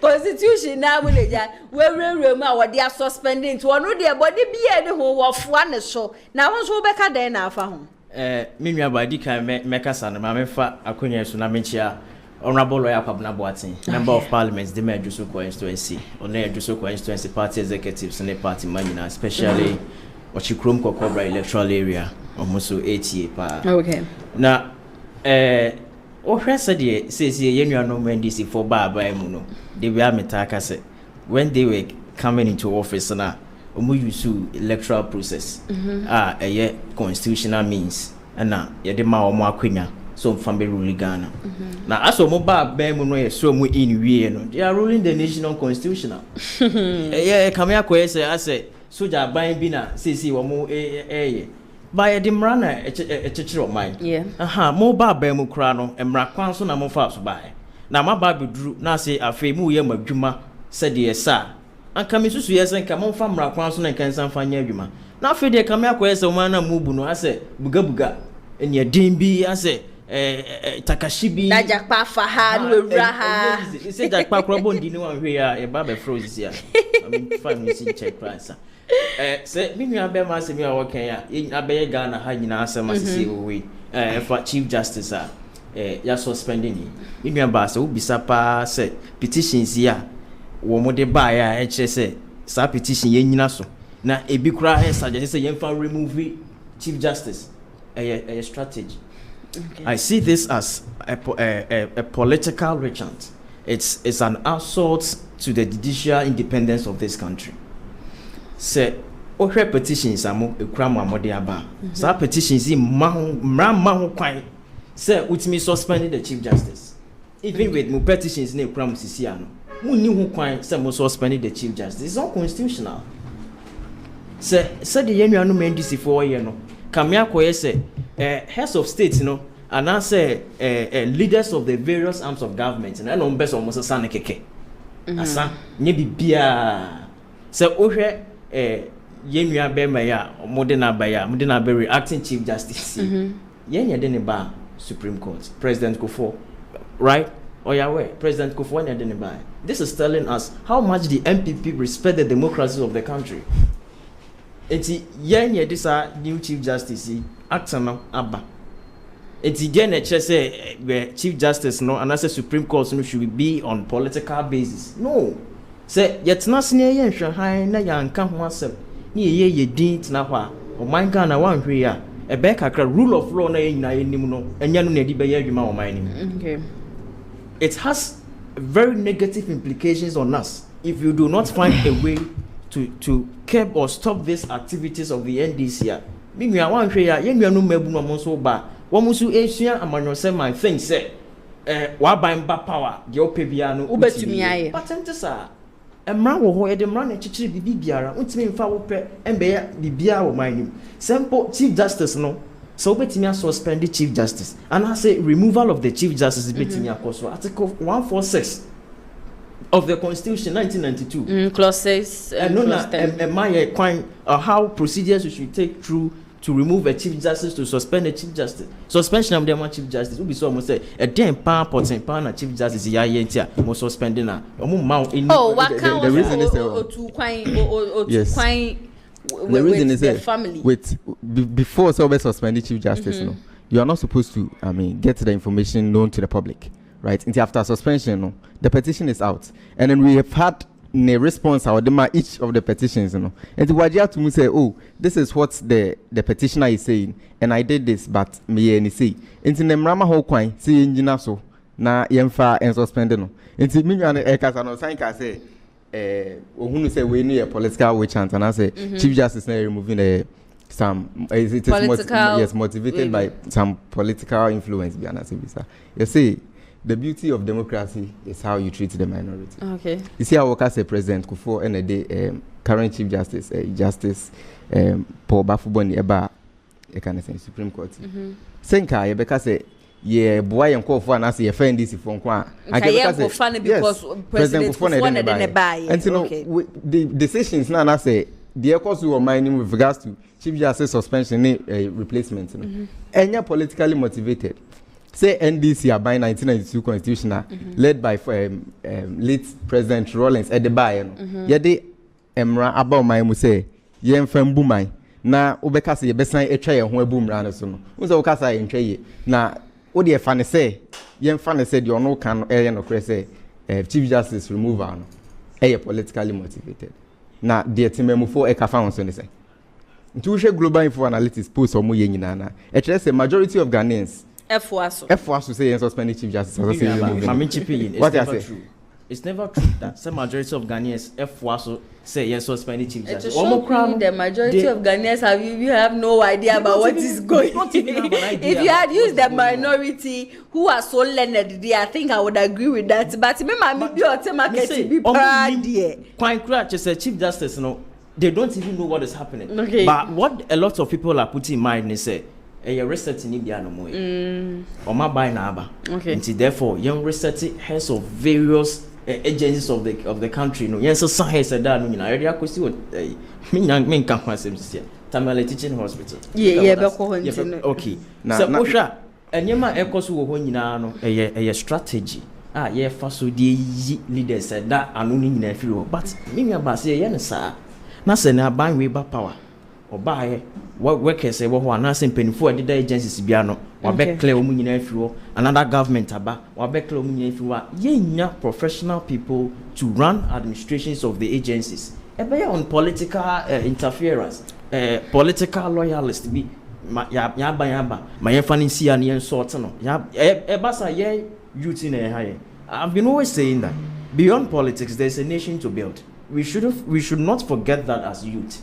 Said ye dikanfo bi ye omo amanyo sem ekoye no ye mebuna ye bai yesua de kakra abefo nyema aba global world we are all learning o hwe said ye nyema ekoso wo advanced nations there so ready ye wototo omo epese yesua wo mu na enti say ye before the practice we are still using the olden style kuku football bo udi anima yem pass ma so on person chem but say ekoso to aso ma na yes ye mebunu na ye ba no eni benyam sunsun so. Okay, but one thing I know is before the suspension it was known say before Ansan obetumi suspend no anya hwe kura no also to me consulted Council of State. Exactly. And he did that. The 5-member committee so now it was to me a set for investigation. That thing was also done. Into me personally my question was, is it because of this method into na mo suspend na say ye pe kwan bia ye be for so ye be yi na free ho no but ye dey fa and I say a politically motivated anka ye Chief Justice Kufuor ne bai that's the president Kufuor do appointing the sombra ye yin free ho and sign kofa Chief Justice MPP aban bi sign the bai ye te kro man am go for mo ye MPP for NDC aban ba ye wo ma ye wo ho te say wo mo ye MPP for let me say na me ka say me ba na me ka say majority of Ghanaians if was to say ye suspend Chief Justice and to share global info analytics one of the I mean ko for mo ye post Ghana na. This is the chart I'm going to buy. 52% of Ghanaians support the removal of the Chief Justice. Yes. Okay. Nipa 20% will be initiating the 20% support Chief Justice removal, and then 18%, you know, any 10% near say a bit more own idea about it, and that's almost share any interest too. Okay. And so we have 52% of Ghanaians, propaganda, maybe plus 18 plus 10%. I'm going say you remove Chief Justice. Chief Justice. Okay. And yes, a politically motivated. So me move for no cry. Say Chief Justice because it's obekaya. Emra some parliamentary candidate MPs be or more parliament MPs be across the carpets. So obekaya beto abamu ho. Yeah, I remember. Now you say so across the carpet there NDC should be the majority. Yeah. You Rafferty Markins FILA rates Ekoma Chief Justice Korea. On Friday I him say can I say superior court and I say Supreme Court yes. On Fridays after at 12 noon no our file rating Chief Justice receive here no by 2 p.m. Now I am panel judges are more better case in so and on the case so in favor of NPP. So it's all a part of it. That is it. Nina or petition no na me say any petition no. And see kwan ya fa so remove Chief Justice ne there. It is purely linked to the constitution they use your mind. Okay. Okay. Me yeah na be say okabi. Na be say me can be say he was talking about say anka a politically motivated and kayemfa the acting Chief Justice Imba. My main kind is say MPP government when we are in power we look at potentiality of individuals and what they can do at the various offices. Political party and the free movement. That's the MPP. So this should tell you that MPP will back power on things based on political party. All those political party they didn't buy. But Obama mining in a Tinadi or in the name of a minor. Yeni hana President Akufo-Addo, a creative special prosecutor. Yeah. But only Pabe no Kofa from the NDC. Yeah. Very good. President President Kufuor at the acting CJ in a buyer. It tells you what the MPP they do. Okay. Do you understand? Yeah, we are no crazy in China. President Kufuor in power no far see Dr. Park was saying at the Bayer minister.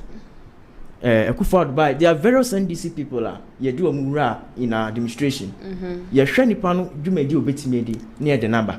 Do you understand? Not necessarily so yeah party no. Your money you're running. Okay. Yeah, we are done with politics. So we are now on how to build the nation. Okay. That's why I said beyond politics there's a nation we need to build. There's a nation we should focus. It is any pani betimi aye adwuma no. Na so NDC no NPP no. Yeah ba mo ye design pani adwuma. So on a person me kire no. It is say o ka say politically because of say Kufuor and then buy NDC for na use no ntin anye political ibia oboa propaganda nko. Propaganda okwa and say politically motivated. Say ke be kwa fa obi a can say ono so ye NDC women's organizer na say senior na justice get to talk no ye MPP women organizer e can say your court me. Evidence. And it is alleged to say now because it says CJ na suspended no ni basis bia na obi president member we dey Emran in here article 146 of the constitution no and na stipulate say yemfa process we so na yin nipa na yafa process ne so na after last process they won say recommendations from the 5-member committee set here no Omar recommended say President Mahama suspend nipa na nipa na fasa constitution na so suspend nipa na now see any constitution as see how person yetu constitution dey go ala o person oye idea different from the constitution as no waka say constitutional na constitution dey matu agu he is working in line with the constitution and the problem sign the same view constitution dey matu agu ba power mo de mo na mo rule o man say dey mo pe executive order most sign said dem pe me aba he ma meka bibi kitwa bi nka chief justice EDA chief justice no ya ye bibi ato order down after the chief justice on baby odopa say ye chief justice no ye suspension or no onya kwa resign so onye bi. That is what I was expecting. Me mom there I say resign you men ngwase enkan e dan ya o mesesa right after chief justice no bon say EC beba the electoral electoral commission they say ya there that ho there. I came here the other time. Okay. And I didn't you be suspending and I said electoral commission. Rebecca Chere say certain things are dead up before the election. Say you remove electoral commissioner and I say suspend electoral commissioner. And no chance aban na bentin or suspending the panel. Definitely certain things went on it couldn't favor them. Yes, and electoral commissioner they determine the power on your president of Ghana. Very good. So you can say senka electoral commissioner MPP appointee ni senko besen am MPP for every election. It's Ghana for and the unipo person or president. You know this. But wait, do you think you know this? Look at the attack people were giving to the EC would maintain be frank to you. Do you think NDC Abai will maintain this? This is a very movie electoral commissioner. Obi and to me sorry and say oye the ope or remove electoral commissioner. He has to follow processes. I've forgotten the petition. And to say assembly see na say obi ka say oh this is the reason I'm a person remove electoral commissioner. Na you should me who say no cry. Fine. It is in the best interest of obi or Ghana heavy as any bit me aboy. What I say? Na you see that sorry say or remove electoral commissioner. The final results. Her last statement was it is finished. She herself.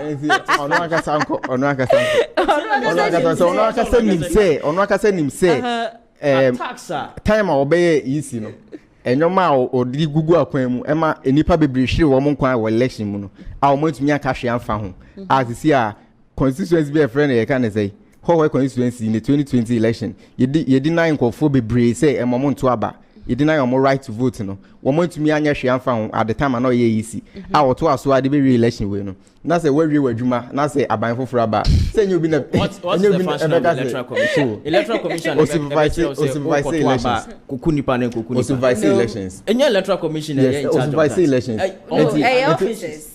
officer mo madwuma no so obi anso nkan tro bia say yekoto aba kokun obi na say e bia say wona wo ma wo fi onjira oba ne say oba no kofa obi ade ba wo kofa wo na you take responsibility for that and say wo na wo electoral commission or supervise election na say nyoma bi say yes na yentumi enhu hwe amfa ho ana say we refer as ana say considerations cry the buy no yentumi enhu say like you are taking actions against nkofo na omoma sa anyoma ne si ya na wankasa wunim de ehye wutim ana say wunim de wo ye ba me mom say meti he senka bia me MPP ni na NDC aba power na mikra appointment. I won't wait for them to sack me. Ghana, they are running Ghana like there are a lot of MPP. You did say there are a lot of people are MPP for they are still at post. A lot of people. And not to say a gradual process. I don't say 2017 MPP for court Supreme Court judge. Bobo no. NDC no. Yeah, crown near the constitution they buy. Have done more than that. Near the constitution they buy. It's you name say oh this is how we rule country. Ebe make bi no na de bi ameka say the beauty of democracy is how you treat the minority. Ntia the constitution aba no. Yen ka say oh because ya buy no that's it ya buy no also ntino ye ko na yakobo obi ye ko na yakosaki obi unconstitutionally. Season of people's vehicles, MPP vehicles now. Omo properties erasing their houses no constitutional when the CV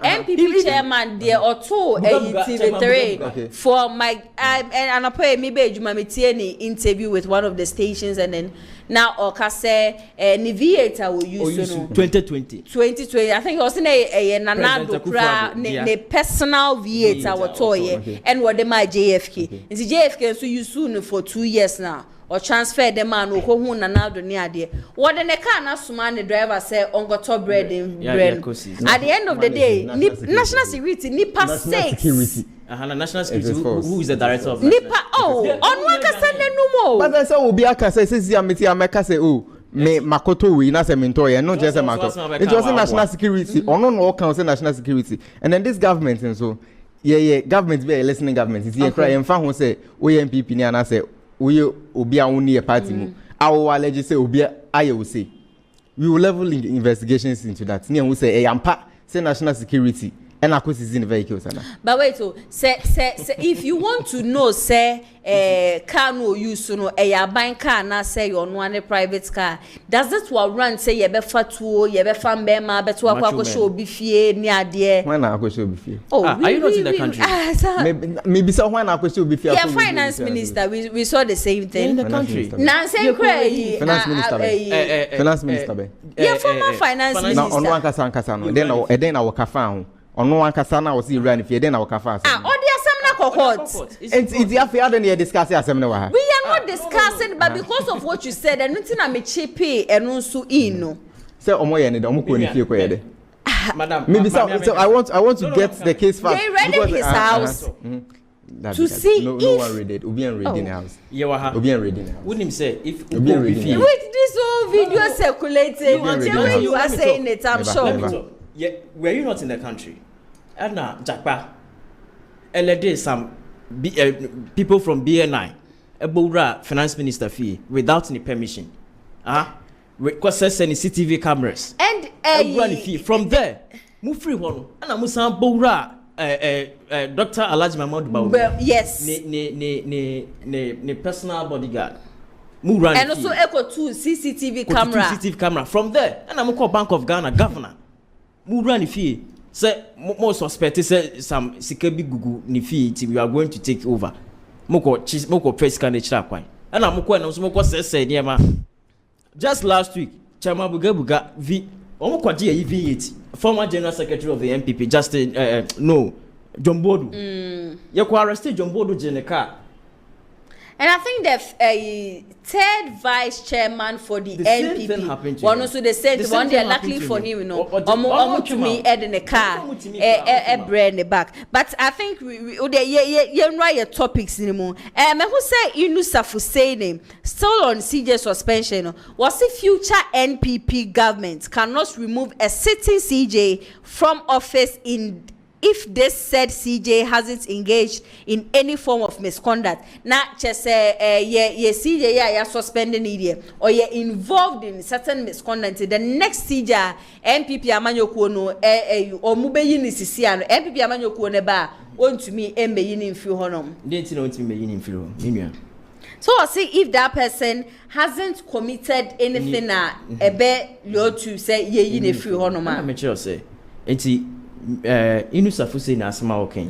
Chese CJ no yebe no nyasa. When his speech will make here. Also the next CJ that will be appointed by the president cannot be removed by even the next NPP government that will come. We don't nyasa. We are not into that. Okay. So this is telling us that it is a plan to remove the CJ. But on a gradual process. Okay. They are suspending this year. Until yebenya petitions be propagandists, propaganda, they are very good at that. We were in this country, number one, make a choice, say, ye e-levy a free ho. Now, e-levy a hand crop for my name is here, and I'm sick as empty. And we e-levy free ho now, and I'm incrementing electricity tariffs, and to pan. Peter, robbing Peter to pay Paul. Exactly, that's what they did now. It's a propaganda. They've already planned everything. The CJ will be removed, the EC will be removed, certain people will be removed, and it's a constant. That's why the next MPP government, but whosoever His Excellency John Dramani Mahama be appointed, say on Fumia, yen to me, you know. And I make us a meaning say, ye mammy to go wa form, and nothing I won't wa form. Say, name your bear, my DB by or say, he said what? He said they have brought some investigations by my HSM majority of the Ghanaians. The majority of Ghanaians are in support that the CJ must be removed. Which majority of Ghanaians are in support of this? Even the way we are removing the CJ, they are even saying that it's a bad thing that. Who is saying that? Who is saying the that? The Ghanaian people are saying that. The same Ghanaian people who have their opinions, they say the removal of the CJ. And I'm also saying that the same Ghanaian people are also the 1992 constitution. Yabano 146. Nina stipulate the process. So can you tell us? Can it's a follow process. Nina. and considerations number say okay, you remove CJ. Council of State 31 members out of 31, 30 see remove CJ. Now Council of State now can I Ghana for also. Ghana now Council of State appointment. It's not by appointment. Any election. But Council of State by elections. You know, the whole region I say Omako electing in Pabako. Now Okasama region now. Or see the person is not talking in favor of the region. Now or politically motivated. Political motivated. Say election of Ashanti region. Yeah, Ashanti region election, Council of State. One would cause. So do you see it say each member Council of State member be representing region via ANDC. That is how you are saying it. You can't answer there. You can't answer there. Now say you can't say Council of State elders no. Council of State members no. And yet to say be our own here. And yes when your numbers ni nyina. We bet me at 13 no be at 25. Yeah. It is a can't answer any 57% on voting for President Mahama. You bet me like say Ghana full nyina to aba NDC ana. And the answer say ni pani NDC ni. And as a council say when we to about their mobile MPP new crime they will not do anything about it. That is it. It's the enfant say nipa no NDC aban and ya to abamana. So they will make sure say Council of State it's adana mo aban te so no adana mo aban te so no adana mo aban te so still mulusi election that adana mo aban te so mulusi election so what aban te so na e guarantee we say we be win election there adana mo aban te so when we need general election in 2024 are you comparing at the end of the day Ghana for the decide election assembly elections are na you can say okay it's alleged say MPP NDC and the name no NDC for any seat in the bebre Ghana all those MPP net so it applies to the Council of State elections so that's it Ghana for the deciding the power more that's Ghana for no we should accept okay and your next topic for discussion we MPP ni and we NDC ni so let me start from where we NPP ni Dr. Muhammad Bawumia or say when lose the 2024 election because say or cremoni or minor ye woman no who say politics abedane tribal thing ana I'm not going to or say you ever start elections no before even the primaries Dr. Bawumia ban they wanted to chip in with tribal politics say beya and can within internal no can be affect MPP na ke best line Dr. Bawumia na yemfa number because he's a Muslim and an succeed okay until you then call election we and they are trying to also do the same thing they want to have influence on the party but that can never work. Let me tell you something that Ghanaians vote based on ideas, policies that will help them, that will benefit them. Do you understand? Message out there more mono and na e ka o makoma na say e to asumu a e no mo hwe so dia to abama okay aha no na yenua no matimi ehu say Ghana for no dodo na dada o mo a eyeye nti ye befa propaganda kwan bi so ni akeka nsam a e beto na koma so be dada o mba ye ba ye nye ene de bia so mo kan say we have short memory nchene e refi asem nti o mo kan nsam dada mba betina power na afi o ma ye de o pese de make say now they are running the country unconstitutional means, reading into people's house and all that. Dr. Bawumia, it's true, he did not lose this election because he's a Muslim. Okay, so what do you think made him lost 2024 election? Read the MPP, your investigations, your research, your analysis, the election is from within the Ankasayam. Almost 2 million people were in the house who didn't come out to vote. Why didn't they go and vote? It's a Yankasa internal matters. I wish to cry.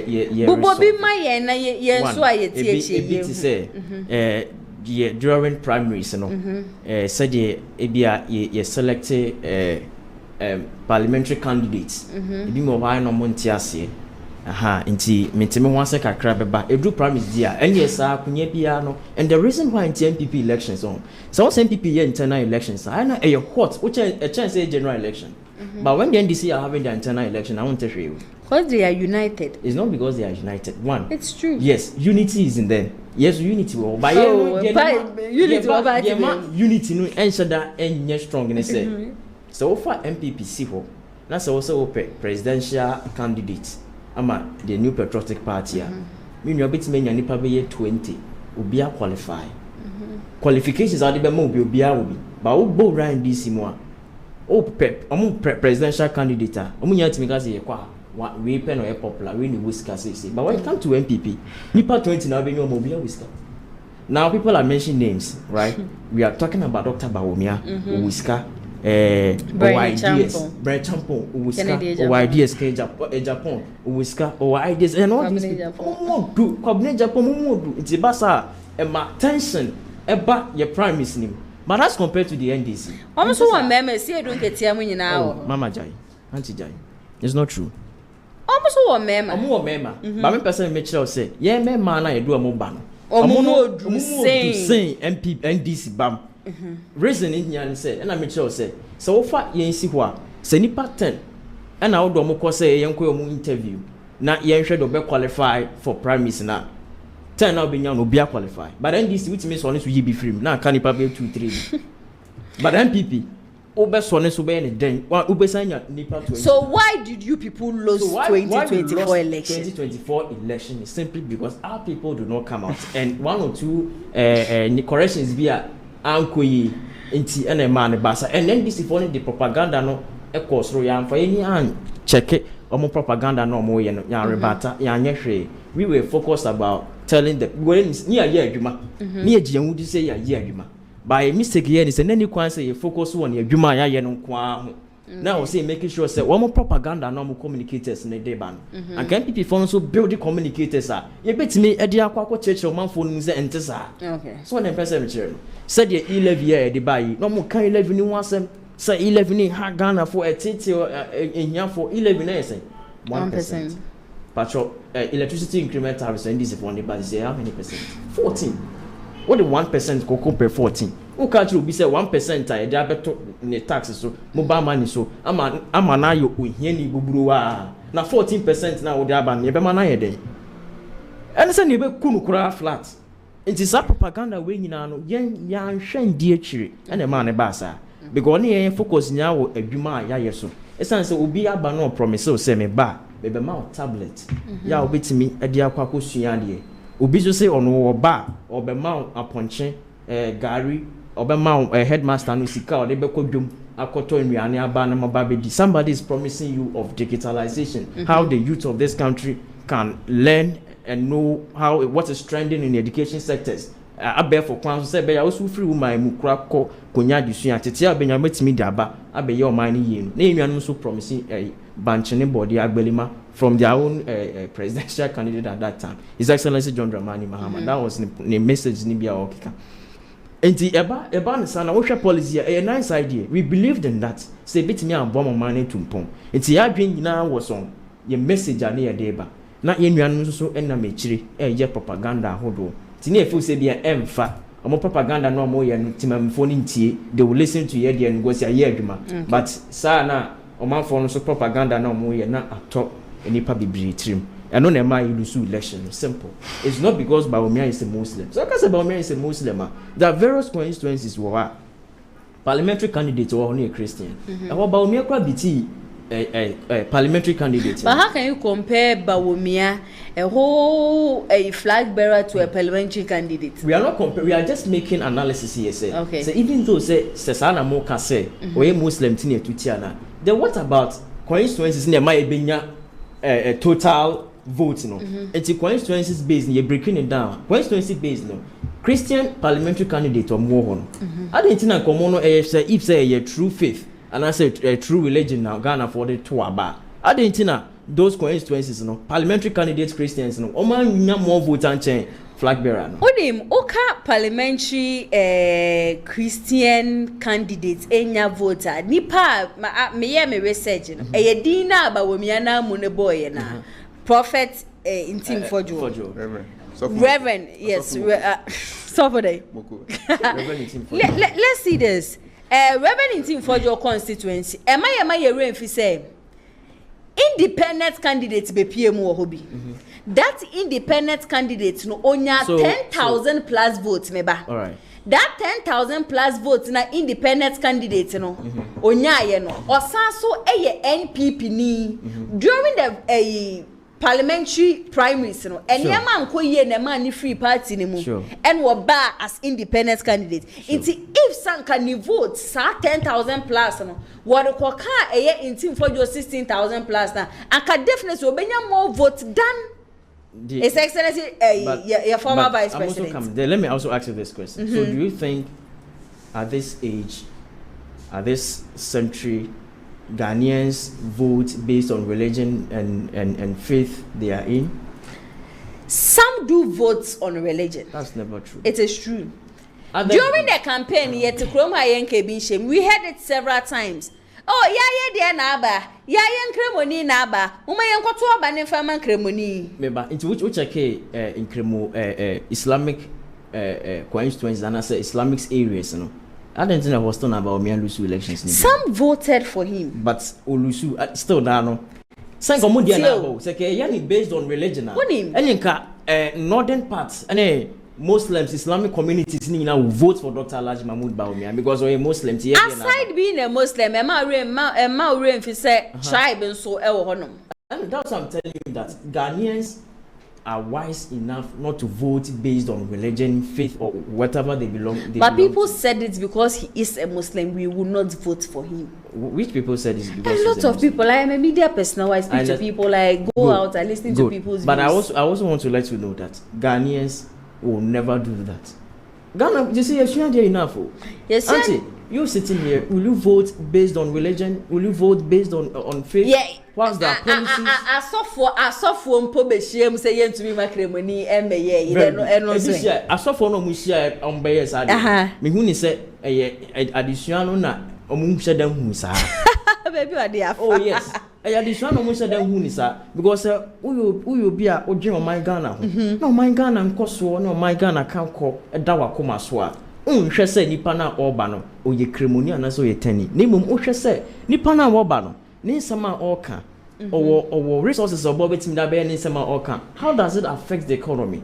As you so spend a benya was because the way you're suffer. That's a woda sorry ano. Na say one sorry man ubia wa adwuma na say oya na okwa na onya more correction. But you see, Michia MPP ni say I want him to accept we failed Ghanaians. That is why Ghanaians didn't vote for us. No. Bawumia said when the fundamentals are weak, the exchange rate was exposed itself. Sisi ayen share as at the time na MPP free abemu. Eniema bebre na wo honoma na ade apa. Na amagana for bebre na edi yaw ewo makumem.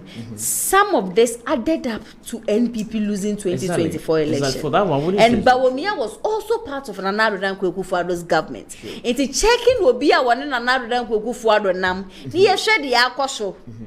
Ninyi ka ho. Na omo flag bearers hopefuls no. And as a presidential candidate person within NPP. One and now kan Kwaku-Fuado administration. No obia eka Kwaku-Fuado administration but somebody like Kwabena Japan. You cannot compare Kwabena Japan to Dr. Muhammadu Bawumia. So you know Kwabena Japan was a strong campaign person to Dr. Bawumia during the 2024 elections. That is after say yes, so-called PCE but let me tell you say Ghanaians will never vote based on faith, religion, and all that. Okay. We should not even promote that. Okay. We will not tribal politics here, mother. Yes, NDC. Almost started from drop before say ever started primary school. Oh, Bawumia and Kremoni. Yeah. One more from this is the current secretary now for the NDC. What's his name? Could you help me with his name? Yes, Philip Yavikweti. Or say MPP will never allow Kremoni to be a flag bearer. But it doesn't mean say Ghanaians. It doesn't mean say Ghanaians voted against Bawumia because of Kremoni. Also, you are even saying it. It's not based on religion. It's based on the policies and the campaign messages are the and the things the MPP did in government. Am Ghana for D yaw. And I'm just saying propaganda be room. He's not ready to accept to say the government didn't fail yet. The government. He's not ready. When you're ready to accept to say the government didn't fail. Ye buy ye shebo see ye be but any nyane so man for any so e be buy ka say e be provide school buses be 10,000 and e buy provide 9,000 9,000 will be so said. I then I went to me and provided 10,000, not 9,000 pen at the back. If the person who vote against him. Okay, so he didn't lose because he was he's a Muslim. But because our messages and our campaign with strategies, okay. Eje we from Mintie. That means before I come to the main issue. Now I can say NPP for almost 2 million votes bills then Omanko votes yesterday. So Bekaya, one of the interviews of Honorable Kennedy Japan when say na why so as a yen say MPP for Ghanaians and I say Omon place Ghanaians priorities. Now I can say NPP for ASR because at the end of the day more 2 million votes be a bit me boom. Nti eden ya munim say eden ya be win elections. Now we can say nipa 2 million vote ama e can say. Na is 2 million na woman 2 million woman vote ama ti o dey fan say o 2 million be woman vote ama NPP and lose election because say omo dwa MPP for. Nti say 2 million ni be vote ya nka wo benya say. Come we 20%. Okay say. 2 million here party faithful sir. So me a party faithful. Na unim baby. Unim baby. Let me break this. Prior to 2024 elections, na serious operations at Ashanti region. Na ye perceive who the reason na Ashanti region no. Nipa no mo register no edoso. But se do election day na unhu nipa bebre yes, but say time no soon as they declare na nipa na sen akosoro. The reason na say investigations no dey to me ehun ni say nipa bebre na omudin e voter register no so kra no omunye enkofo mo exist. Okay. At the end of the day no, ye trabalot in the gum. Quada so you intercept 500,000 people. Yeah, yes. See, after elections, no beko always will be a fool na ballot boss me staff bebre. Inti me dem who say we can say nipa 2 million anko to abana enye right because the vigilance of the NDC. Ah mutu mi share say Ghana for and I say omu protect ballot na ma NDC every elections. Inti 2 million na Canada and as a or can e dey ada ne ho anase bi say. You know, say Uba NDC Musu ayen qualify say nipa bebre and qualify for flag bearership position. Now the parts of workers say there is unity in the NDC and of course your motto is unity, stability and development. And it's always say obi ebetina ka say nipa and qualify say obe nipa bebre and qualify when NDC Musu be flag bearers. Now say to make us say nipa ba qualify.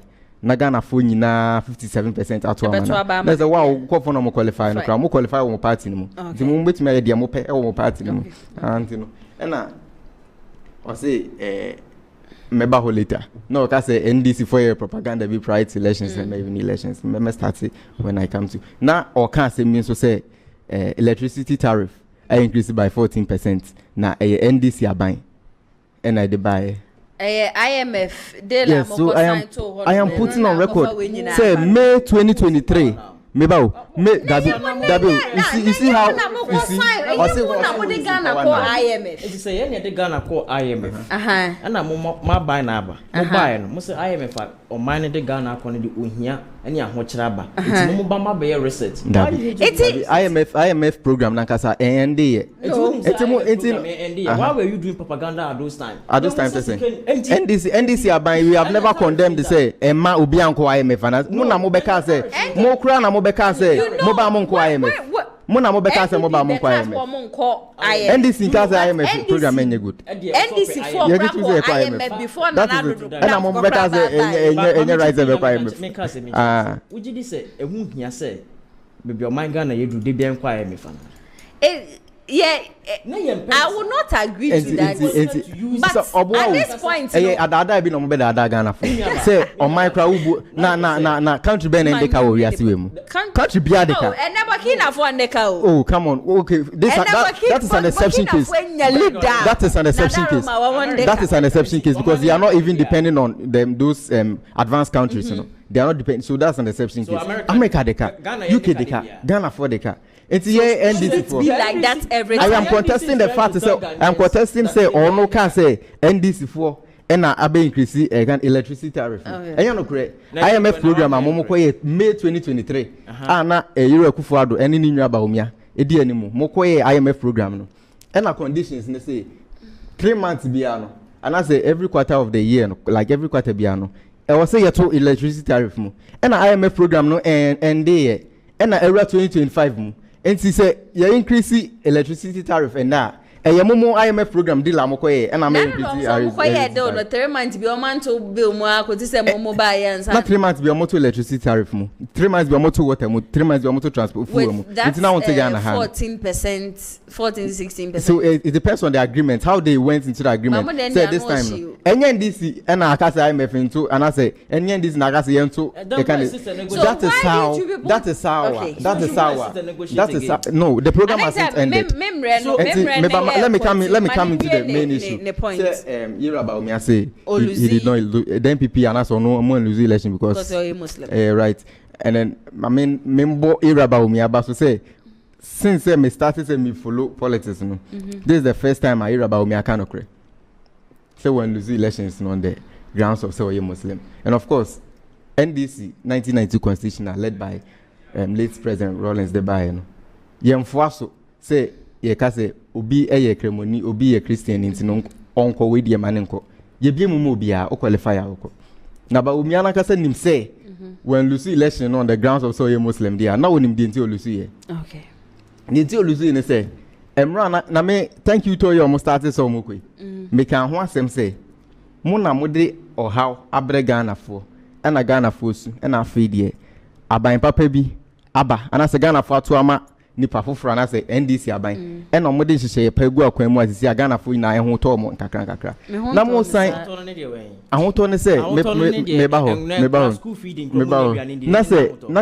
na se wo san ka se wo ko thank you to wa na o ko da Ghana fo ase se o de 11 beto o mo so ana se o de bet stars beto o mo so ana se o ko da Ghana fo ase se emra na students nursing trainees and teacher trainees eche o salaries na yere kufu ado ne nyame ye oni nyankopon ye meeting wo wiem okofa private jet ehun sensem nti that time wo na Ghana fo ho kire mo na mo ntumi ambo mo na aban fofora be ye o mafiri mu eno na mokoda omo ase so mato ama ndisi aban ana se date na mokoda omo ase say you respect the people of Ghana who voted for them no if those who voted so thank them kasa wa kire ne ntia na respect the good people of Ghana adena oba odi omo to amani mu you push a lot of youth enra wo mo be ye de wo mbetumi ba cha me time wo mo be ye de wo mbetumi because of it is on record say Bawumia and lose the election because of so a Muslim because NDC abanya ka say the 1992 constitution by cry enforce so na the until lose ni say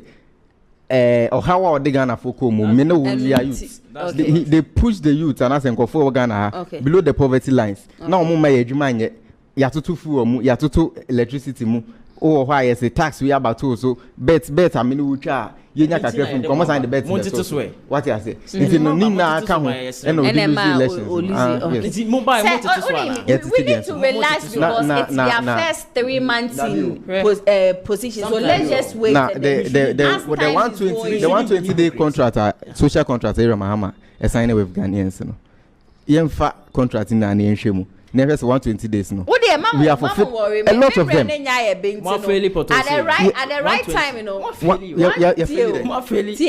time goes on so we definitely come and then 6 years so let me give each other 3 minutes the Ekoso Eworth Chiman teaching hospital no what would you say about it 3 minutes sorry Tamale teaching hospital what would you say about 3 minutes okay what I will say about it they say say Tamale teaching hospital wa menya sure say na omuhia say be suspend and say be remove CEO the CEO okay logistics and equipment omuhia mon sankan enti na ma some operation facilities bi wa na operate okay so what they compare MPP government ye ba power yenhwe who is the CEO and ya kase onyena adwuma yi but we make sure say provisions omuhia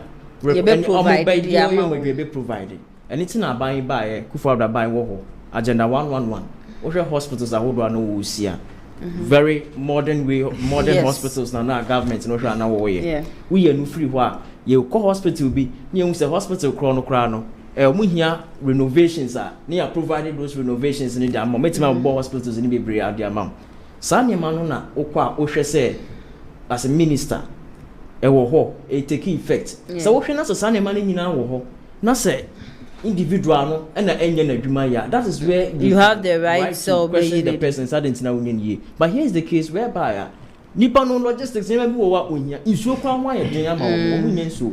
So what do? You provide the onya bit na man na ye adwuma no ye e de ama no. Ye wa abai mu. Doctors are na strike. Nurses are strike, but you don't send out to no mind. But to see mobile power, yeah, you see Ghana Medical Association, and then the letter Bible thing. Or catch him say, my mom, sir, doctor now must suspended. And I said, my engineer free one. Adamatic. Yes, see you, and yet, quite so say, you feel. And you provide that thing for them. That's what the government you do. Okay. So what can say with the HAD? And you go for Brady. Because your Tiana say was a metro, me complete 30 notes. Not 30 notes are metron. Pen na me de tron in your back. I better complete 30 notes. And to me. So you should have checked Omonia mom be here. Now I provide you no mom. I think so more letter no cry now before one be resume. No more let's see a whole lot of medical mamity for the match for cry at the ansana. So meaning because they were lacking these things and nunti and ana emma womo enjuma. Okay, we need my own 3 minutes. Oh, kind of correct. Now say Irekufado. The NPP government was committed to say omobeshe say health sector be blooming now. Or state agenda 111 na me say agenda 111 na omo can we. You can say hospital near dan yesi ho. Aha we. You bet me at the interior anim sa high hospital. Hospital air machines. What can I say? Into to me consider MBNC or machines in what can say a hospital. Machine. Agenda 111 project na mayen. Hospital. From Sesubo. Na from Sesubo. Na kacha me say. Hospital way. Machines to my function e adwuma. Mama fa on trade there no bibia wo. E adwuma. They have it. E adwuma. Things so into abaya ba no you need to employ. Trade any there.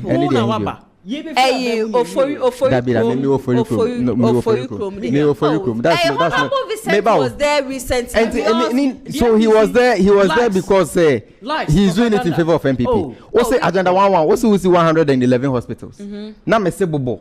Now wabu two now wabu no crowd. They are not fully operational. Now beso catch them say what achieve target. So we agenda 111.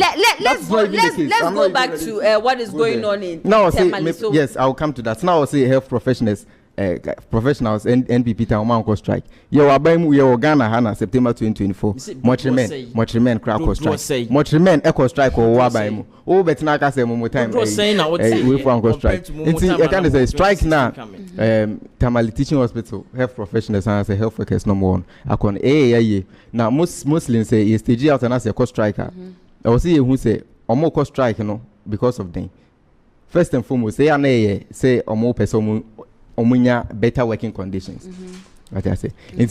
For me, I don't think say Omoko strike because they replace the CEO. They went on the strike because of the disrespect. You are turning and so that's all. Before they would resume from Omoniamana aside Niema instruments, they said the health minister needs to apologize to them.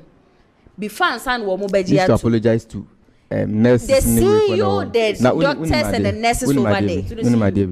CEO abanipa. CEO enye obi ka say oye e can say party ni ana CEO abanipa. Yeah. Into CEO any government na adwuma. CEO is CEO of Tamale Teaching Hospital. And the health minister. Health minister is under president. Into say boss aba wadwuma. Na say when who say due to your negligence obi ahwere ne nkwa. Na so confront wa e was on in kasabasa. Oh, I don't into the decision to remove the CEO no. A health minister and the president at their discretion because the health can say president say obey appointee the whole northern region having just 4 ICU the whole northern region. So when I was starting me can be say the best Nanka health minister was anko ye ne say wo ba ye na wo be hu say eniema bi enko ye wo honom no e sanko no wo motena se. Okay, what is happening? What is going on? Or be on my list. This and this is what is making working conditions. Now omunim say nyoma we na mo hia until say you remove the CEO no on to say so okay say you provide and is what by not let me tell you something. Remove this CEO now.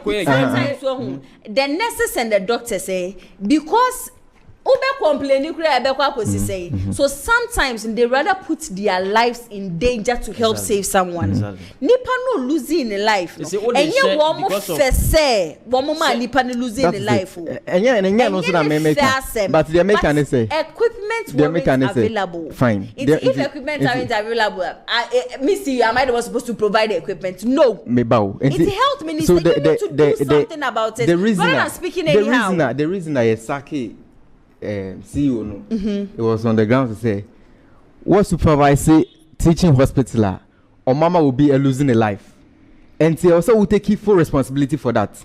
For so and it say health minister about who CEO or hospital and as a facility, mashe negligence, I will be a free more.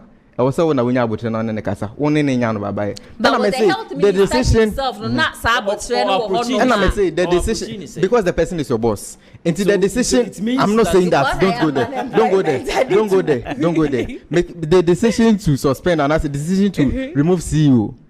President, EPA, obey appointed CEO, or obey remove CEO. Be answering question. Because the CEO is acting, say, or the president answer direct. I know the. It's a say BB politics and I say BB sir. Obey the anyway, so I link you with. Now be your doctor. Be your doctor. We see you. That's all no boss crack as I say. Imagine how on patients like us. And they help me. So it is in the everything that NDC, anything NDC, you know, it is in the best interest of Ghanaians. That's never true. That's it. What means in the best interest of Ghanaians? I would agree with that. If it's in the best interest of Ghanaians, I see there Doctors Association, Ababeka say, how Musaki CEO is not the right way, and you need to even apologize. Is in the interest of the Ghanaian people? I cannot say provided the things that yes, he has provided or the amount, so I expect you to praise the government. I expect you to praise the health minister. Say, "Enya mama de buy ade chin ya mama could provide ya mama." The reason is that they are not operating. If you would allow the hospital be there, then people are going to say other hospitals, so must start here renovations in there. When other hospitals are starting renovation. They will do. Now government better machine amount. Now we see you in the management. More machine so now machine say. Now it's a government better for us. You can't manage hospital. Machine is machine. Machine can break down at any time. That's a management. I say.